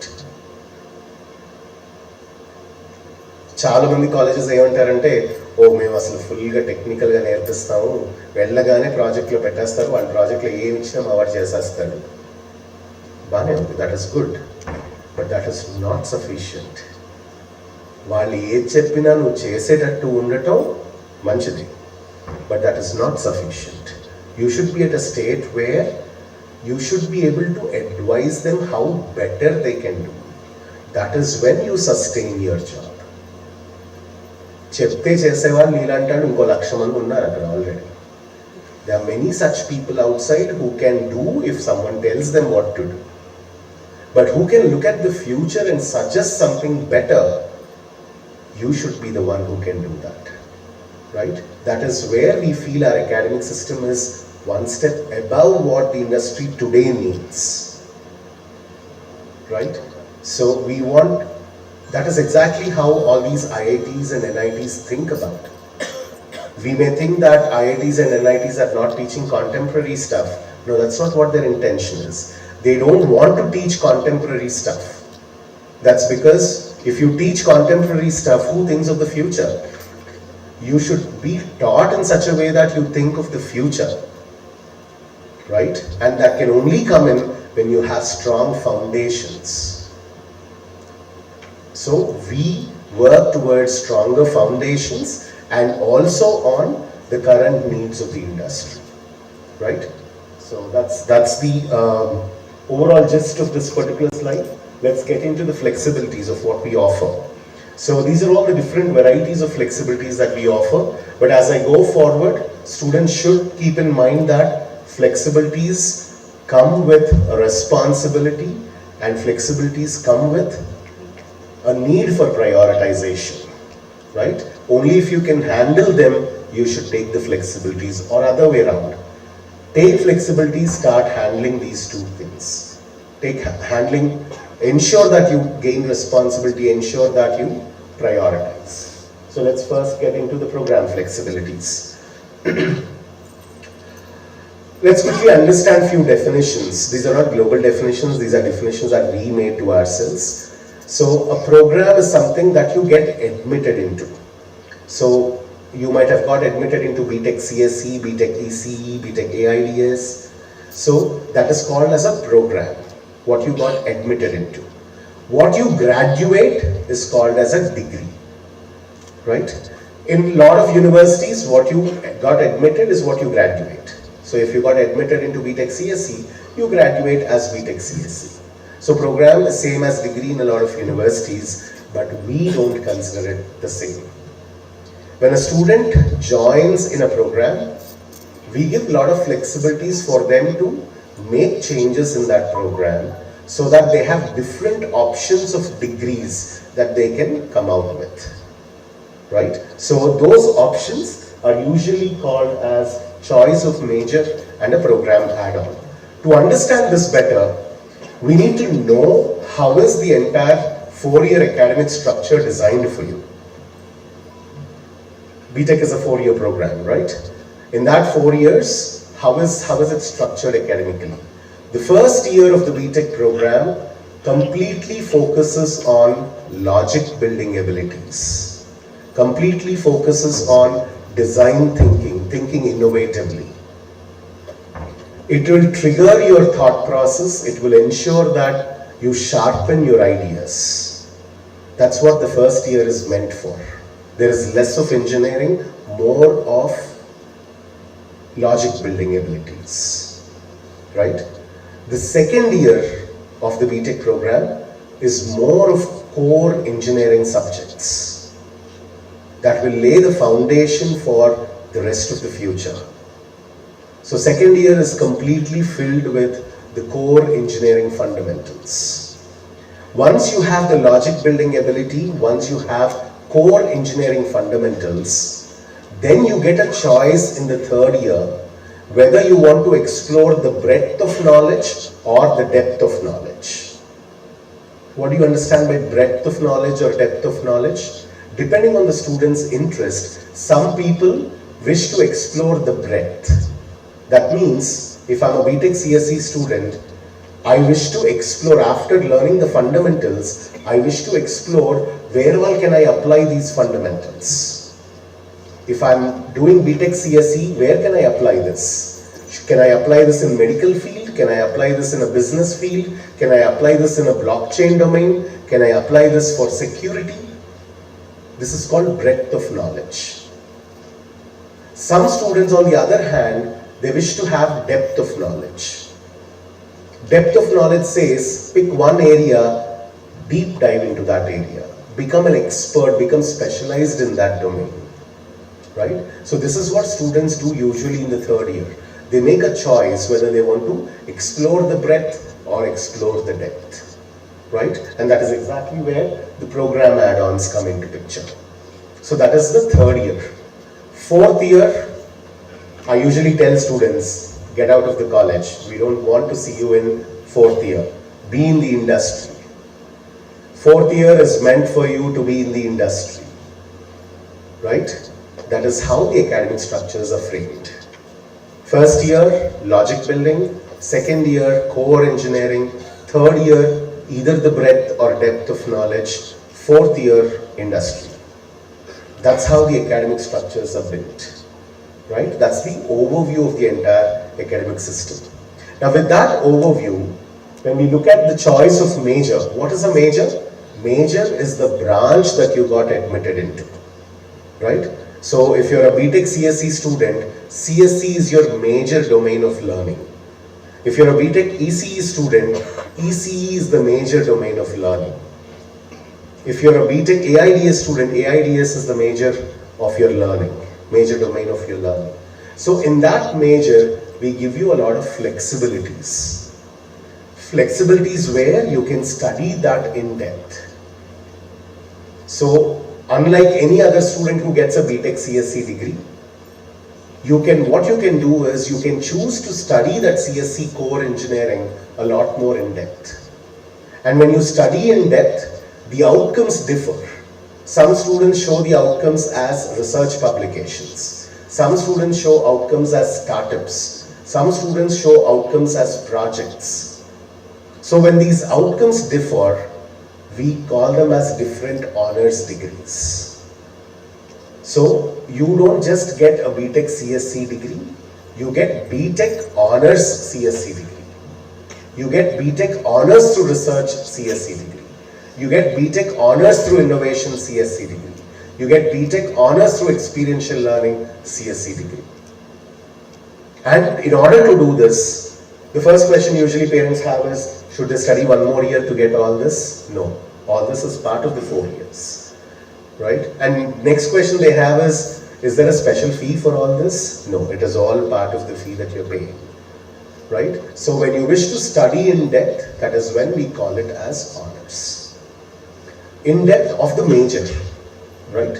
That is when we call it as honors. And depending on what the outcomes you wish to demonstrate, it could be a normal honors or an honors through research or honors through innovation or honors through experiential learning, right? So you will start this in your second year. Usually first year is majority of it, there are no much flexibilities that they give you. First year because you're new to the system, usually faculty, the college finalizes the courses, will tell you that you have to do these courses.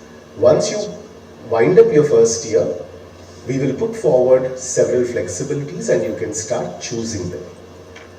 And in the second year is when you decide what is that major flexibility that you wish to start working towards. As you work on your major flexibility from second year onwards till the final year, in the third year, we give you an option to explore the breadth and depth of knowledges. That is when we call it as a program add-on, right? So this session, just to explain you all this in detail, will take at least 3 to 4 hours. So I'll come back to talk with you probably by end of your first semester to make you understand all these flexibilities much more in depth. Today's session I'll only confine to what parents and you, both of you, can understand together, right? So we'll have more detailed session on this as we go forward.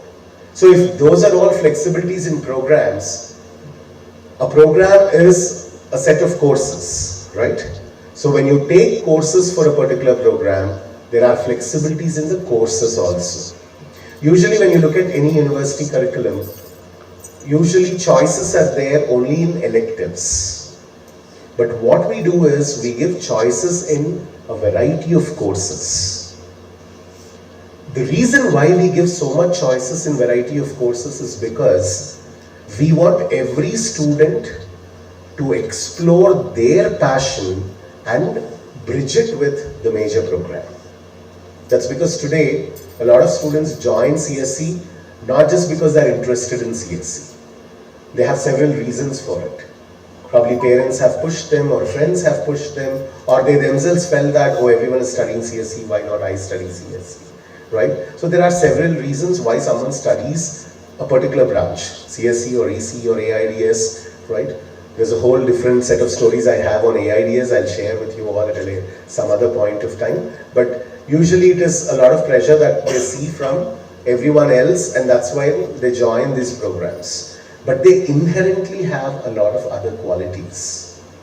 Students will have a lot of inherent qualities in them which are probably not in sync with what CSE is. Some may be very good at arts, some may be very good at photography, some may be very good at sports, some may be very good at social activities, right? So depending on what their interest is, we try to have programs which will blend your major and your interests, so that when you work on them, you can actually be excited about it and you can showcase it better when you go for your next phase of career, right? So that is where all these flexibilities come in. And I'll tell you a lot of examples. I have students who do B.Tech Honors CSE with a minor program in psychology. I have students who do B.Tech Mechanical Engineering with minor program in anthropology. I have students who do B.Tech CSE with minor in performing arts. I have students who do B.Tech CSE with minor in filmmaking. I have students who do B.Tech CSE with minor in cyber law. I have students B.Tech EEE who do minor in corporate law, right? And where are all these coming from? From this interest that students have, right? We don't design them just out of the box. We take interest from students. They're genuine interests, right? And those genuine interests, we translate them into how a major program can be blended with those. And when such programs are given, students actually put a lot of interest in working on them. So someone who is really interested in psychology, they can see how they can blend their CSE knowledge with that psychology. And when such students work on research, they show excellent results, right? That's exactly what we wish to achieve by all these choices. Now, before you start studying any course, there is a process called registration. So every semester, the sequence is you pay the semester fee, you directly don't get into a class. That is how you are doing in your intermediate, right? You pay the fee and then they say that, okay, section 2B, you go, there's a maths lecture. That's not how it happens in engineering. After you finish paying the fees, there's a process called registration. In the registration, you select the courses that you wish to study, right? So you and your friend may not have the same set of courses.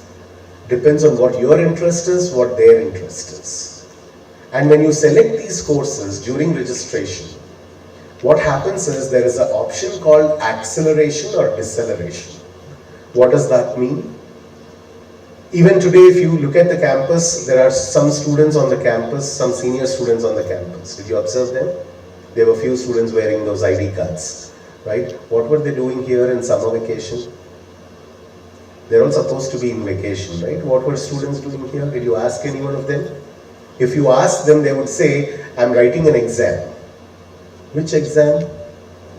Those students, what they were doing was, while all their friends were having a vacation, some of the students expressed interest, saying that in this 1 month time, can I study one course early than my friends? Can I study 2 courses early than my friends? So the university gives an option and we call it as acceleration. So some students prefer to study few courses earlier than their peers. And why do they do that? Why do they do that? Let's take a quick example. These are students who are about to get into second year first semester, the seniors, right? So they have now, in the summer, they have done 2 courses while all their friends were having a vacation. Let's assume that every semester we have 6 courses, let's assume. So if I complete 2 courses now, during the regular semester, how many courses will I have? 4 courses. While all my friends would be studying 6 courses, I would only be having 4 courses. What will I do then? I will pick the second year, second semester 2 courses and I'll study them in second year, first semester itself. Now, how many courses am I studying in second year, first semester? Not 4, but 6. Right? My friends are also studying 6. Now, when I go to second year, second semester, how many courses should I study? Only 4, because I studied 2 in my 2-1 semester. My friends have to study 6. So what will I do with these 4 courses? I will add 2 more courses of third year first semester. Right? Now third year first semester, how many courses do I have to study? 4. But before I go into third year first semester, there is one more summer. What will I do in that summer? I will accelerate 2 more courses. So how many courses will I have in 3-1 to study? Only 2. Right? Now what will I do in 3-1 semester? Till now I accelerated. In 3-1 semester, what will I do? I only have 2 courses to do. I will decelerate. I will say that I'll study these 2 courses in 3-2. Right? And I will use this entire 3-1 semester to work on a specific purpose. I will either work on my research project, I will go for an internship, I'll work on my startup. So I call these as special purpose semesters. Right? So with this acceleration and deceleration, you can plan to have an entire semester specially for a purpose. So with the final year being the year for internship, and along with the final year, we also provide one more semester for you to go and do something of your choice. Right? And we call those semesters as special purpose semesters. Different students work on different activities. Some students build products. Some of our students from EC have built an electric vehicle from scratch. Some students from CSE have built a blockchain solution for our exam system, our own exam system. Some students go to one of the IITs and works under a research project under a professor for that semester. Some students in our own campus work under a professor's guidance for their research project. Some students move to other countries, do a semester there, or take up research projects there. Right? So these are all different flexibilities that we offer to students when they accelerate and decelerate. Now once you take the course, the learning also has got a lot of flexibilities. The way you learn a course also has immense flexibilities. You learn in an informal way, you learn with your peers, you learn in an experiential learning manner, you learn with independent learning. Right? So I will explain all of these to you much more in detail, but at this point I want you to understand that even the learning can be categorized. Even in the learning is something that you can make a choice from. Alright. Evaluation flexibilities. Till intermediate it was all boring exams, theory exams, right? Every year I have 6 courses and 6 courses will have 6 exams. Few exams in the mid-semester, few exams at the end of the year, right? And it was all theory exams. There is a question paper, there is an answer booklet, you keep answering. We want to break the barrier in engineering. If you wish to, you can have your own innovative ways of getting evaluated. You can discuss that with your faculty. You can tell the faculty that, sir, in this course I want to do a project. You evaluate me based on the project I have. I don't want to write the theory exam. Some students may come up and say, sir, I want to write a research article on this particular course. So I'll pick some of the topics in this course, do a lot of in-depth research and publish an article on it. You evaluate me based on the article.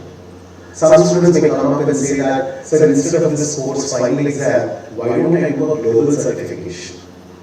So there is a Java course that you teach me in the college. I would instead write the Oracle Java certification exam. Is that good for you? Fantastic. We are ready to accept. Right? Some students say that, sir, I'm very much impressed by how people create their own reels on Instagram. So I want to create a lot of technical reels on a course. Right? How many of you create reels, create content on Instagram? Put your hands up. That's our our principals have thought you are very active. They never check the content never creates how many people watch reels on Instagram? A lot of you. Right? How many people create content on Instagram? Content creators, influencers, social influencers, content creators. You can do these in your technical courses also. You can build content in your technical courses and you can be evaluated based on that. And some students, what they do is, with the knowledge that they gain in the second year itself, they start accepting some commercial projects from clients. They work as freelancers. When they work as freelancers, when they work on commercial projects, what we tell students is, you let us know what that project is, I can give you an equivalence for a course. You don't have to read this course separately and do that project separately. They're actually together. So let me evaluate you on that project. And we encourage the concept of earn while you learn. A lot of our students, even my innovative mind, earn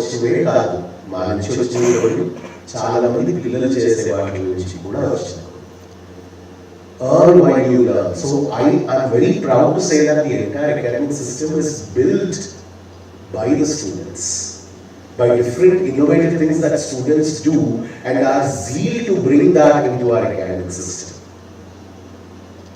So already in second year, usually in 2-2 semester, already some of our students who are currently in their third year, when they were in their second year, second semester, there were a lot of them who were earning almost 1 lakh per month on some of the commercial projects, right? And it is not about how much you are earning. It is about the very concept of earning while you are learning. And why is it so great? It is great because someone will pay you only if you have the skill. Right?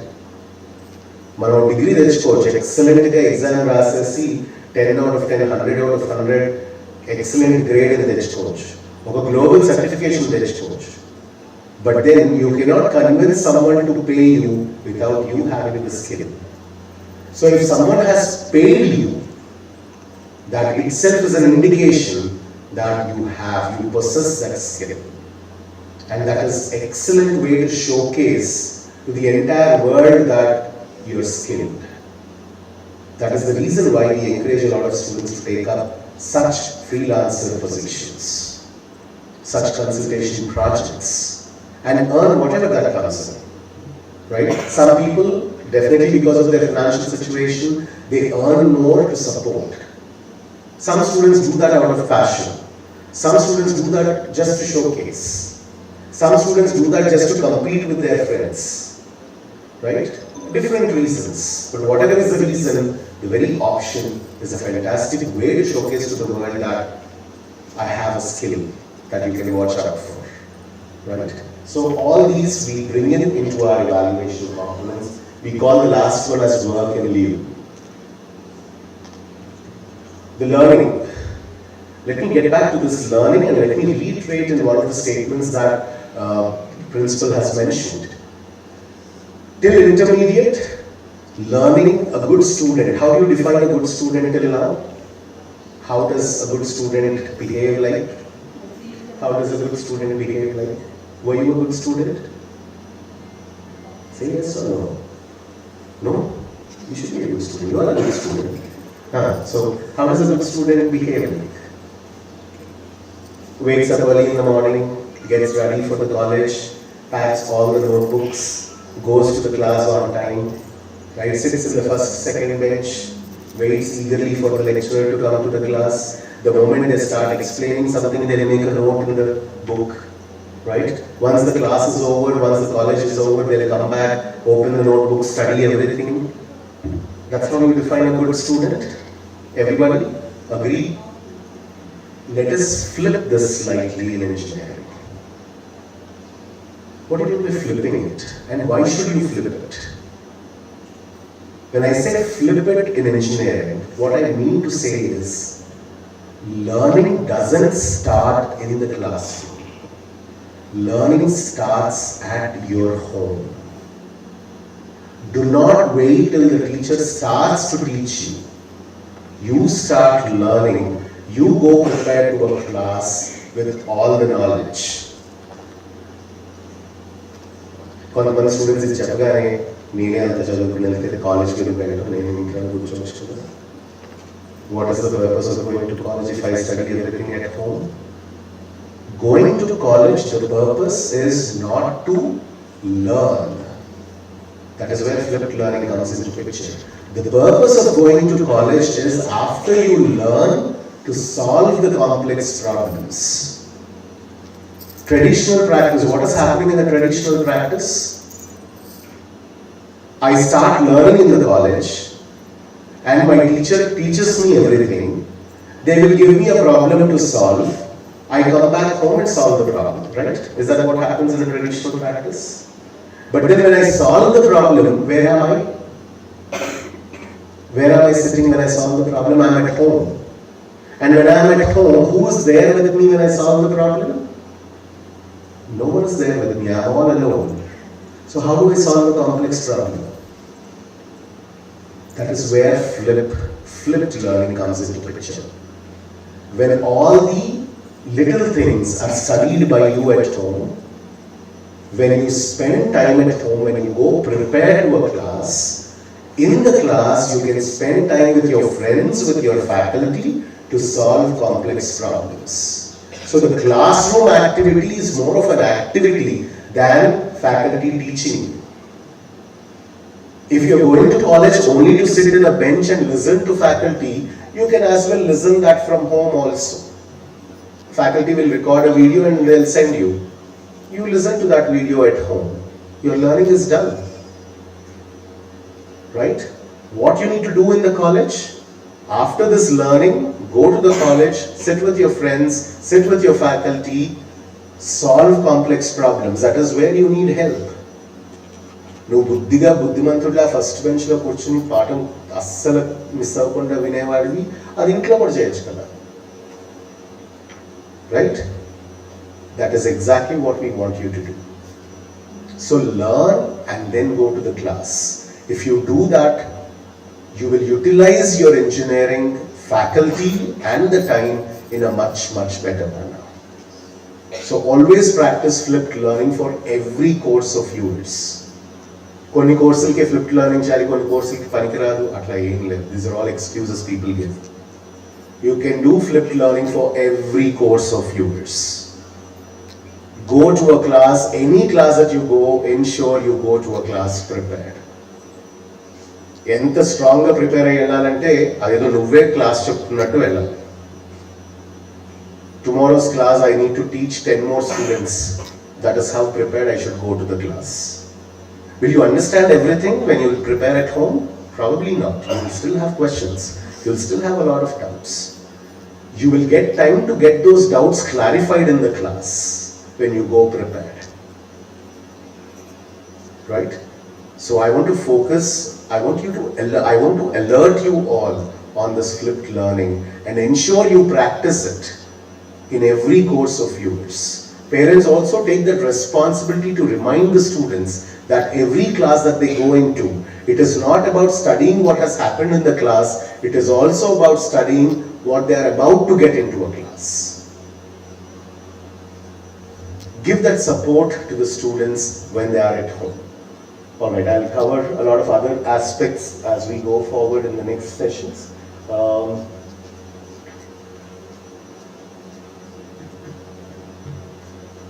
The way we are different from other colleges is not in our delivery of academics. The way we are different from other colleges is also in the way we want you to set your targets. Semester అంటే 6 కోర్సులు ఉన్నాయి, 6 కోర్సుల్లో నాకు excellent grade రావాలి, 10కి 10 CGPA వచ్చేయాలి. That is a target. I'm not denying that, right? A lot of people aim for good CGPA. That's a good target. While some students aim for good CGPA, some students think that what is there in CGPA? You should have strong knowledge. CGPA, all this is only a number, right? చాలా మంది వినే ఉంటారు, చాలా మంది seniors చెప్తా ఉంటారు, CGPA అది ఇది అంటారు, నువ్వు ముందు బాగా నాలెడ్జ్ తెచ్చుకో. మా సార్ ఫస్ట్ నుంచి కోడింగ్ అంటారు, నువ్వు కోడింగ్ మీద ఫోకస్ చేయి, CGPA పెద్ద ఏం పట్టించుకోకర్లేదు. CGPA also is a very important parameter. CGPA may not tell other people how technically strong you are. There can be students who have less CGPA but also technically strong. There can be students who have less CGPA but sharp in their thought process. So CGPA does not guarantee that a student is technically strong. CGPA does not guarantee that a student is a bright student. But what CGPA guarantees is that that student is responsible. That student has consistency. That is the reason why organizations look for CGPA. So always ensure your student is, your son or daughter is aiming for a good CGPA, because a lot of companies, they put restrictions on CGPAs. I'll give you a quick example. Siemens. How many of you know Siemens? A very good organization. And when they come for recruitment, you know what their criteria is? Right from 10th class till now, you should have 90% in everything. No 90%, don't even apply for the job. Why 90%? Do they think only 90% students who gain 90% are intelligent? No. Do they think only students who have 90% have strong technical knowledge? No. If someone has maintained 90% over the years, that student has shown commitment, has shown consistency in their learning, has shown responsibility of ensuring to have that 90%. That is what they need, right? So emphasize on your academic targets. Ensure that your students do not have backlogs. Ensure your students have good CGPA. Now the question is, what is good CGPA? It is not about good CGPA, it is about increasing CGPA. As I told right in the first example itself, it is not about what you have at the moment, it is about how you grow. There is nothing like the best CGPA. Is 9.5 better than 9? Yes. Is 9.9 better than 9? Yes. Is 10 better than 9.5? Yes. There is no end to it. So don't force students on a specific number, but force on improvement. If someone is at 8.5, see that they are at least at 8.6 the next time, at least 8.7 the next time, at least 8.8 the next time. That way there is a growth, right? So set the academic targets clearly when you work. Along with academic targets, we also want you to have a clearly defined career targets. Career targets do not mean 20 lakh job techukuntanu, Amazon lo job techukuntanu. These are not career targets. No. These are natural outcomes. They should happen organically. Meeku Amazon lo job natural ga raavali. Nuvu chadivedani batti vaadu vachi nenu teeskelali. Antega naaku Amazon lo job vaste chalu anetattu nu chaduvtunnavu ante you are again limiting yourself. Your learning should be much better than what Amazon job requires. So career targets should ensure that you have strong technical depth. Career targets should define the kind of job roles that you fit into and the kind of institutions, higher institutions that you fit into. B.Tech అయిన తర్వాత నేను masters top 10 యూనివర్సిటీస్లో చేయాలి. top 10 యూనివర్సిటీస్లో చేయాలంటే నేను ఏం చేయాలి? And we have a lot of our alumni in some of the finest universities across the world. As principal was mentioning about EPICS program, the projects, right? చాలా మంది స్టూడెంట్స్ అడుగుతారు social project ఏంటి, దాని నుంచి ఏమొస్తుంది మనకి, ఊరికే సొసైటీ అంటారు, బాగా ఇంకా టెక్నికల్గా ఏదో పెద్ద ప్రాజెక్ట్ చేయొచ్చు కదా. This thought even I used to have, but one day one student came back to me. He said, sir, I got seat in CMU. You know what CMU is? Carnegie Mellon University, one of the finest universities for computer science engineering for masters, right? When that student came back to me and said that, sir, I got a seat there, then he himself told me, sir, I think 2 questions of theirs made a lot of difference in my seat as well as in my scholarship, right? That student got with a scholarship. The 2 questions that made a huge difference, both in the seat as well as in the scholarship, is what is that you contributed to your university in terms of your learning, and what is that you contributed to the society from your learning. And when the student could answer this in a quantifiable manner with all tangible outcomes, that's when his seat and scholarship were sealed. So set your career targets.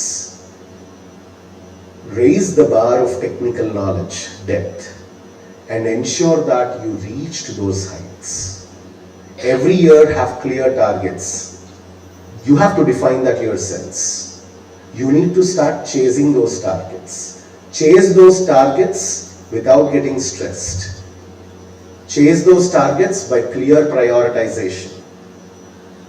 Chase those targets because that's a target, that's a work to achieve. Alright, so on that note, that's the end of my session. We, principal and I, wish to answer some of your questions. So, wishing you all the very best for the future. I'll stay in touch with the students with a lot more in depth related to academics. But before we wind up, let's open the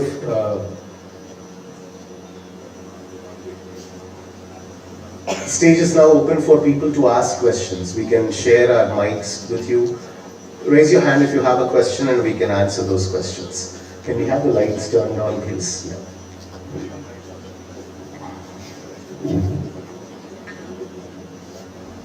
Don't wait for the mic, you can start asking questions. You're audible enough.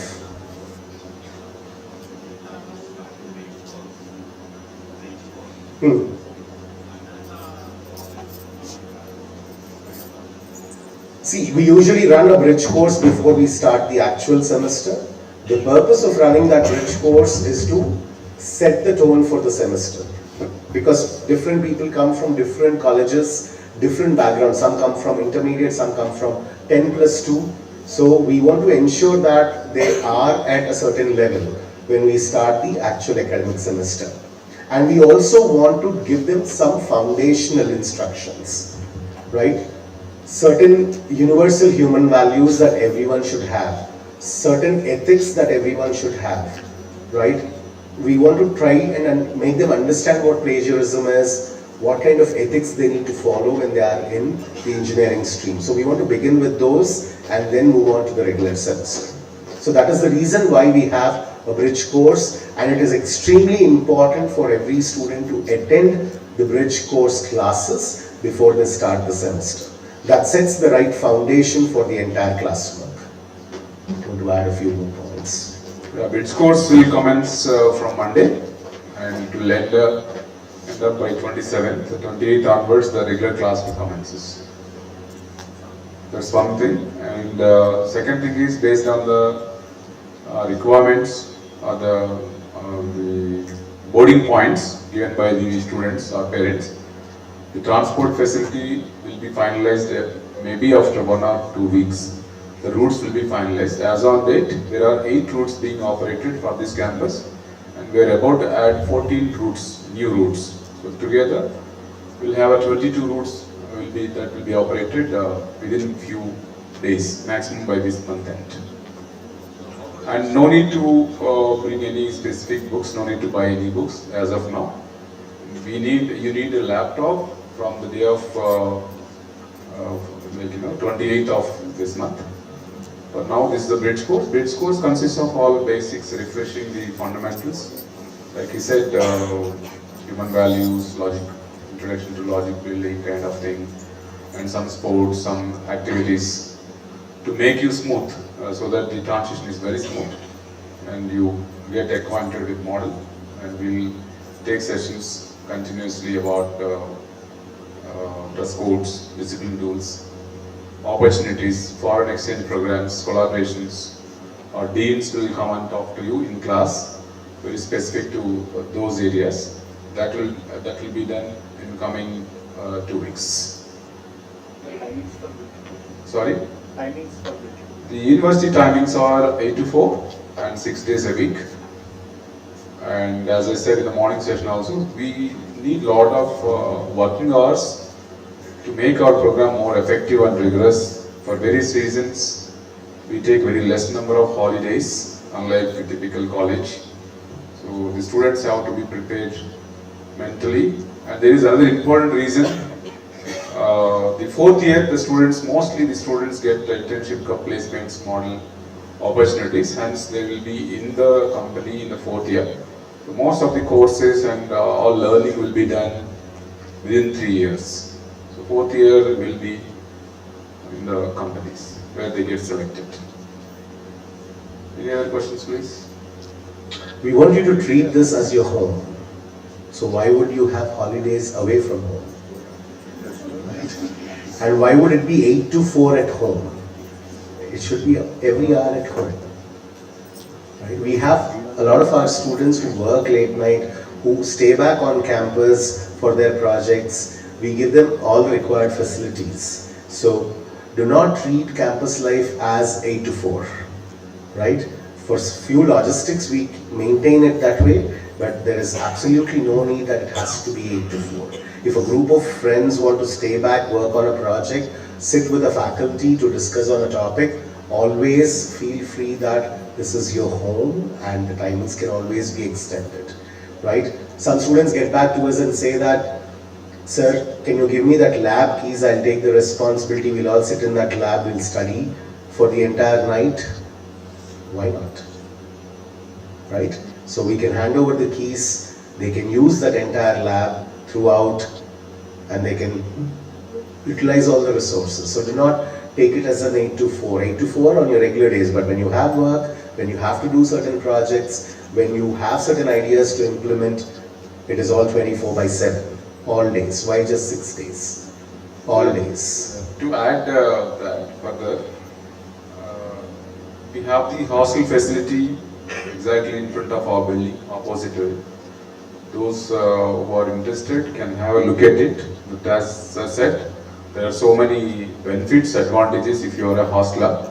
Definitely we'll support in all aspects. You can utilize the facilities here, including the library facility, lab facility, and lot of other benefits like whenever there is any hackathon or a placement drive or internship opportunity, hostelers obviously get a lot of advantage unless you are very close to the university, but my suggestion is to have a look at our hostel facility once. Dress code is very simple, formal wear. Male students should be like me, maybe blazer, without blazer, but female, you can see my students somewhere today. There are some students here, not like them, but formal wear. A full formal wear, and I'm sure that there is no confusion about formal wear. Slowly we'll be knowing what is formal wear. Initially there will be, students will try to teach us what is formal wear, but after 1 week they'll understand. That's a regular thing, we'll handle it, you will be very happy about it. Initially there may be little disturbance and you may not be so comfortable, but as the time passes, you'll be really happy to come into formal wear and you'll really enjoy it. I'm sure all our students are from different schools. They studied in India and abroad, some of them came from abroad, but still they understood the purpose behind the dress code and they're really following it. So a lot of credit should be given to my students who are there with us for last 1 year. You can ask any of our students in this campus about our campus and model, everything. They are the right people to give the feedback than anybody else here.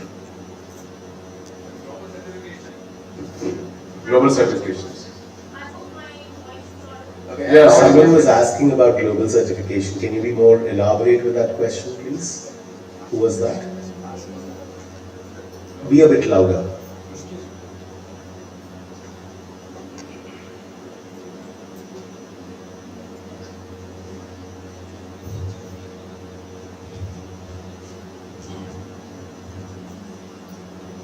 Actually, academic year 4 years, how many global certificates తీసుకోవాల్సి వస్తుంది దాని fee ఏమంటారా ఉంటుందా? So let me answer this question with both details as well as the purpose. The reason why we insist on global certifications is because that's a way to showcase to the world that not just KL but the entire, the parent organization of that technology approves that you're skilled. So if you're skilled in Java, it is not sufficient if KL says that you have excellent grade in Java.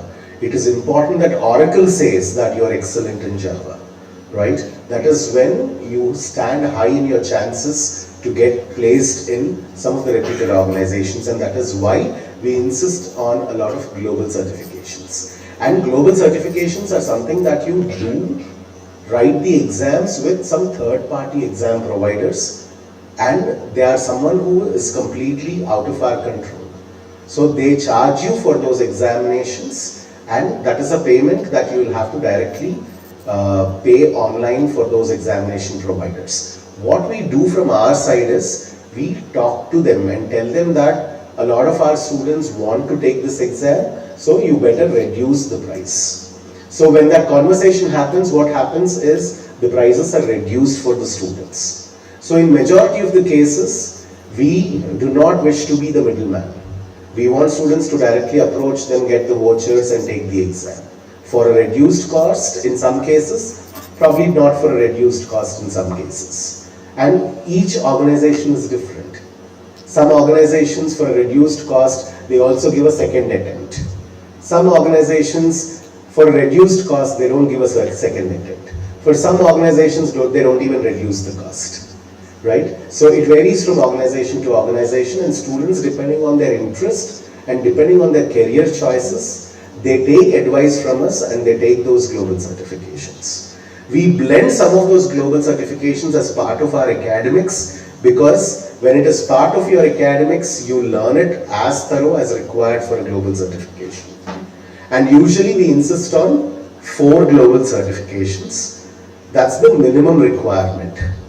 But there are students from KL, usually every year when they graduate, They graduate with 12, 13 global certifications, and recently we had a student who also went into the Indian records of having 25 global certifications by the time she graduated. Most of the global certifications, as I said, we have the academies directly being operated through university, Cisco and TechAd, AWS Academy, you name anyone. We don't want any middlemen to get into or enter. We directly connect our students to the company itself. So the company certifications are directly from the company, not from the third party. Even the same thing is applicable for our faculty members. Our faculty members are encouraged to complete the certification and then they train the students directly in the campus. You don't need to go to any training institute outside.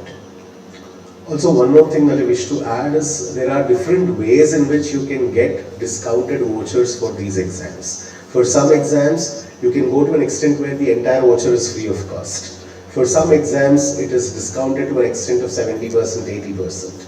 Right? So for all these, we tell students how to approach all those and let the students do it.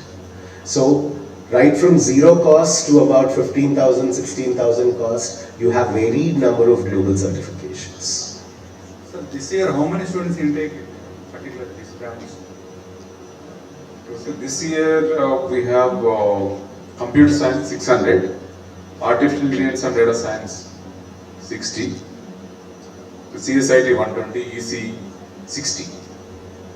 So that intake always decided every year. Like last year this was less, but this time we have increased based on the demand from the parents. In fact, today we have two sessions. Morning session was also full today, again now, again tomorrow. One more session in the forenoon and again afternoon session. We have divided it into 4 groups to make it more effective so that you can interact with us like this. We'll have a lot of time to see the campus and again meet the admin staff for payments and etc. and also know the hostel facility, also know the transport facility to provide complete information. We have divided all students into 4 different categories. So tomorrow also there is a session and tomorrow afternoon. And apart from this, there are some parents and students sitting in 4th floor classrooms. There are many classrooms being provided for the students who could not come here. There's a live streaming going on. Live streaming is going on. So there are so many students and parents in the classrooms. Same thing happened in the morning also. What about AML? See, CSE, when I came and asked about AML, here staff told that, sir, you join CSE. Then the second year we will give the student a chance to, they can choose AML, blockchain technology, or they want data science, or they want like that. Is it true? When I showed you the program add-ons, I also showed you program add-ons. Program add-ons include specializations, minor programs and double major. So specializations start from 3rd year. So student, if a CSE student wants to gain specialization in, we don't just have AIML. AIML is now split into 4 to 5 different specializations. AI has become so much important these days that it is now part of our core learning, right? Cloud also has become so important, it is part of your core learning. So what we do in specializations is we take it a little higher, a little in depth, right? So this starts in 3rd year. We let students take choices in the 2nd year. So now all college started AML is separate engineering like CSE, CSA. We do have AIDS as a separate branch here. Yes. Okay, so no need to take. Specializations, he's asking about specializations. The specializations will start the process in 2nd year, 2nd semester. We'll start in 3rd year. We'll start in 3rd. A few of your YouTube, I find out that you are providing dual degree. Yes. So is it true, for example, one student joined CSE, so he can complete his BBA also. He may get an MBA like that. Is it true? A dual degree is a provision that is given by UGC, where one degree is something that you can study physically on campus. The other degree also, if there is a possibility to study on campus, you can study, or you can study online. So online provision is only there for certain degrees. So degrees like BBA, BCom, we provide BCA, we provide online. and students can start taking up those programs just like any other program. So we have numerous students, our students and also outside students, who do our online programs also. So there are many B.Tech students from other colleges who do BBF program from us. And this dual degree doesn't have to be confined only to KL. A student can do the other online degree from anywhere else also. There are students from KL who do BSc programs from different other foreign universities too. And IIT Madras is offering the same students from this campus also registered for IIT Madras BSc Data Science. And this campus, 150 students of B.Tech are studying BBA online. They are pursuing BBA online and dual degree. Again, when we have so many flexibilities, I want you to remind on those two parameters: responsibility and prioritization. Don't get overwhelmed with too many such flexibilities. Good evening, everyone. Thank you for a very elaborative session, and it's a good guidance for the parents. But again, I have one question. Because still 10 plus 2 or intermediate students have a single structured line of thought when we come to various subjects. But when KL is talking about providing various avenues and opportunities which are related to making them decide what is good and what is the best or where I can be better. Is there a customized student connect from the leadership team of the college, where the leadership team leadership team in the sense the department heads come and sit together and counsel them based on their interest, where to go or where to pitch in? There definitely is.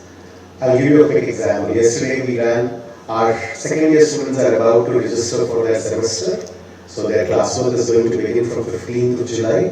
So yesterday we ran an orientation session for all campuses, all branches at 7:30 in the evening. And that session, the doubt clearance session of that went on till 3 o'clock in the morning. So we take it seriously. Yeah, in addition to that, to add further, we have a meticulous process of mentoring where you know that by now 25 students have been added into a group where parents are also added. So the mentor will continue till first year. After first year, we will assign a new mentor from the department. First point of contact will be the mentor, then they will connect, if there is any issue, will be connected to the HOD, then Dean Academics. There is good connectivity in this process. If at any given point of time there is any doubt, you can always approach our team. Thank you. Excuse me, I am just at bridge course on. Yeah, tomorrow, yeah. Something. Yeah, I started bridge course on 15th. Yes. I'm trying to pursue CSC in the KL University. Are there any technicalities that I have to have a grip on before the 28th of college? Anyway, just very short. You know that today we are on 12th, 13th, 14th we have, 15th we will be coming to our campus. We will guide you what are the things required. Though it's, your question is good, but it's very late. We don't want our students to be stressed to run to nearby centers to learn some new technologies. We are here to help you gradually, assuming that you know very little, starting from your 10 plus 2. Now you are a fresher. We will treat you like a fresher and start everything from the basics. We ensure you that you are comfortable.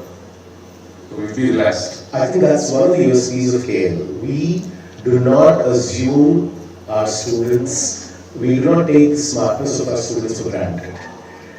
We want them to be hardworking.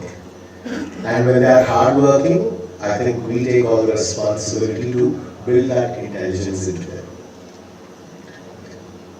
Yeah, once again, I want to thank you, sir, for your wonderful explanation. And actually, I have two questions. First question is, before Principal Sir was talking about the number of intakes. He says that it's almost 600 computer science and 60 PS. And I'm not talking about the EC and other courses. So, does KL has, at least this campus has enough infrastructure to hold all this? Yes. Yes, we do. Because we are talking about first year, second year, and of course we do. That's the primary thing that we'll have to look for. Sir was saying that it was high demand, so Yeah, of course. The primary thing that we need to look for is the infrastructure, and I don't think we are at a stage with so much years of experience that we look for infrastructure at this point of time when students are already in. even we believe the brand, sir. That is why, and we trust that whatever you explain will be the reality actually. And my second question is on the AI and data sciences. You now introduced AI and DS as a major from this year. So my question is, I joined my kid for computer science. So I wanted to take computer science with AI and DS. But now as this is introduced as a major itself, what is the difference in curriculum? Means taking CSE as a major and moving to DS and directly AI and DS, what will be the difference in the curriculum? See, AIDS is a more narrowed domain, focusing exclusively on the roots of what AI requires, the roots of what data science requires, and takes them through the specializations exclusively on it. On the other hand, CSE starts with a wider spectrum, and then the specialization lets students focus more on AI. But then, having said that, there is not much of a difference that we put in our curriculum for these branches. We try to keep them as much as shiftable from one to the other, right? At least if not in the degree, in their learning, right? So our CSE students can take the specializations that an AIDS student can take. An AIDS student can take specializations that a CSE student can take. We ensure that the prerequisites are all met. Yeah. What we do is, we usually believe in specializations more as multidisciplinary learning, and we offer them across the College of Engineering. So we expect a CSE student also should be in a position to take a ECE specialization with appropriate prerequisites being learned.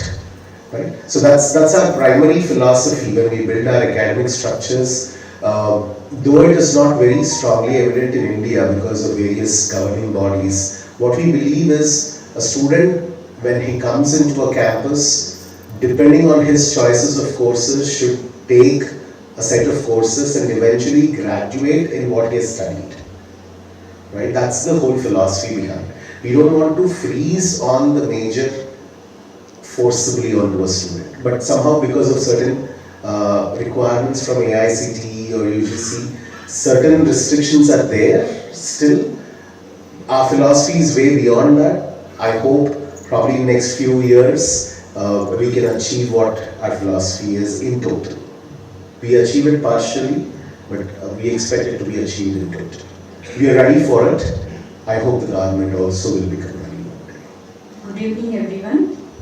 We are happy to join my child in KLU. I have a small doubt after the end of 4 years. At the end of 4 years, on the certificate, where the child gets a degree, is separately given as off-campus, Bachupally campus, or it is the KLU certificate is same for entire KLU, Aziznagar or Bachupally, or in whichever. Is the certificate value is same for all the 3 campuses? We are one university and the degree is one degree. Okay, that's... So we are officially called Cordially Education Foundation, deemed to be university, and the degree is given on that name.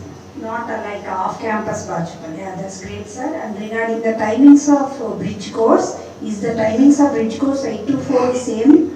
But Yes. bridge course also? Same. We are Because of college. the bus facility, we have a common bus facility.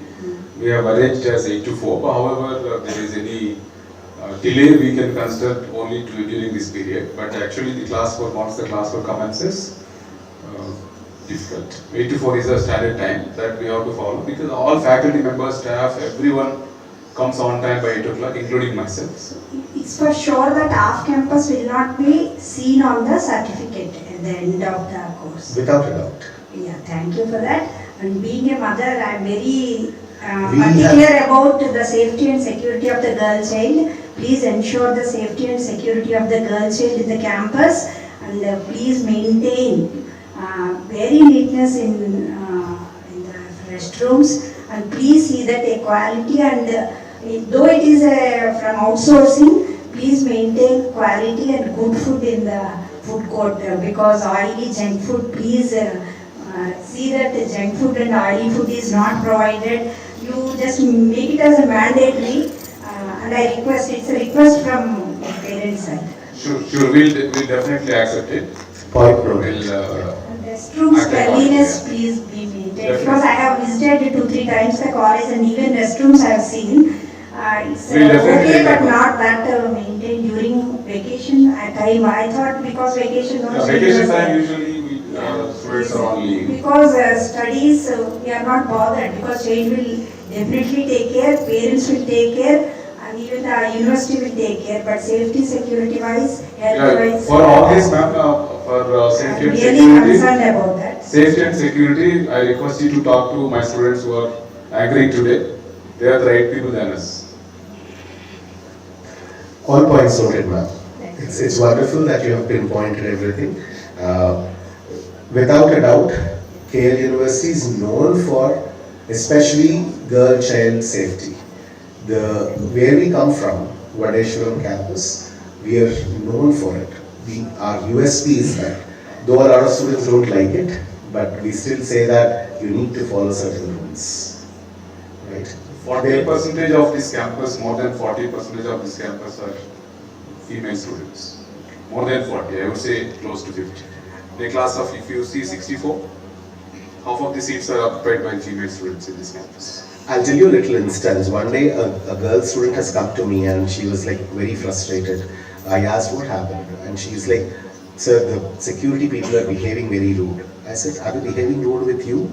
No, she said, no, my brother came in and they are behaving very rude with the brother. I said, what did your brother do? He wanted to give me a parcel and security people are asking him Aadhaar card, all these details, and they are saying, what is the guarantee that you are a brother? They're asking all nasty questions and I'm very frustrated with all those security people. Then I said, all right, I can understand, but do one thing. You put yourself in their shoes and see what happens. What is your thought process when someone outsider comes into the campus and wants to meet a girl student? What will your thought process be like? She looked at me, she left. Right? So we are a bit strict on such things for a reason, and we are known for it. That is applicable even sometimes delegates from university. They get some better experiences with our security. The system is so strict. Very common. So, yeah, we'll wind up. If there are any sessions, please be in touch with mentors, please. And the high tea and snacks are arranged at the back gate in 4th floor. Please do join us for the. I have one question. Please. The degree which you are providing is acceptable by all the universities involved and government also. So we are 43 years old university and our students are there in every sector, right? Let it be government, let it be international, let it be alumni of great institutions, let it be in some of the best corporates, right? So there is absolutely no doubt on that. Right. We are a Category 1 university recognized by Government of India, MHRD, and as sir said, many of our students are into government sector, private sector, many places, including the top universities in the world. They are pursuing there and the masters and completed, settled there. As of now, I think the old students count is 60,000, 70,000, more than that, 63,000. Today, the person who addressed is the Vice President of JP Morgan Chase. And I also studied in the same KLC. Oh, congratulations. Thank you to know that. Because it is converted to the university. I know. Yeah. Sir, can we have any tracking mechanism of the students' academic scores and everything, attendance and everything online? We do have a provision called as ERP, on which the student attendance is all recorded. Students and parents can go through their attendance details and the courses that they registered and the grades that they get on those courses. Every information is captured. You can see from the ERP account of the student, everything. Even there is an ERP account for the parent also. Parent also. Yeah. You can see everything tracked and automated messages. Apart from that, in this campus, we have the process of calling the parents. The student is not present in the first hour. So we have that model again. So we want to check it. Sometimes parents say that my ward is already in the campus, but we send the absent message. We need to check where the student is exactly. So there is a lot of cross-check mechanism. There is a mentor. Mentor is the right point of contact to know everything about the ward's presence. So someone is absent to a class, you get a notification instantly. What you need to ensure is your son or daughter is not blocking those numbers on your phone. It happens, yeah, it happens. 5 out of 100 students, they do it. They block the message like do not disturb category something. And parents also get blocked. All this, and after damage happens, the parents come and talk to us. My request is to check thoroughly every time whether the student is giving correct phone number, contact number in every platform asked by the university. Alright, if that is the end of the session, and there is one last question that we take. I have a couple of questions. First of all, thank you for your presentation and insight. First thing is, students who want to pursue further studies, they look into JNTU or other universities, but deep to universities, some universities of foreign countries don't accept it. So is it true, because I heard it, that deep to universities may not accept the admission part of it? No. I have students getting admitted into the top 10 universities in the world, and they're all graduates of this deemed to be university. So that I had a plan. Second one is, we talked about the certification courses. Many certifications have a validity of 1 year or 2 years. So how do you look into it? It's like, if it is a 1 year certification duration, so do they need to renew it again, or they need to write it again? Or for your marks or something on getting on a CGPA, would that be counted again? We do consider those validity durations. Majority of it, what we'll do is we'll ensure that by the time a student gets into 4th year placement scenario, by then we want their certification to be valid. Right? That's the duration we look at. And there's also one more constraint. Some of the students don't reach 18 years even when they are in 2nd year, so we cannot make them write global certifications. So we have to take all these parameters into consideration. Thank you, sir. If that is the last question, can we all please stand for a national anthem, please?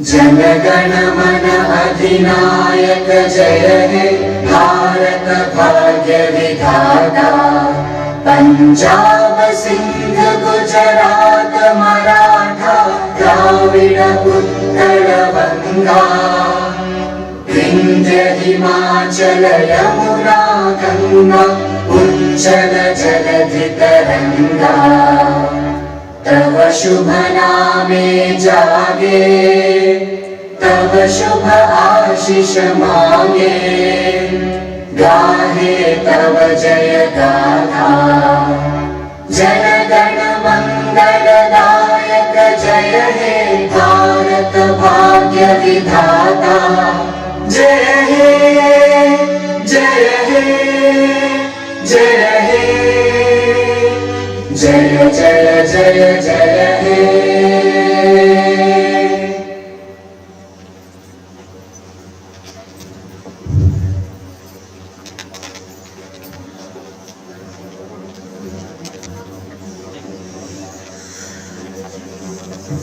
Parents and students, the refreshments are available on the 4th floor. Please use the back door as the exit. Do not use this front door right here.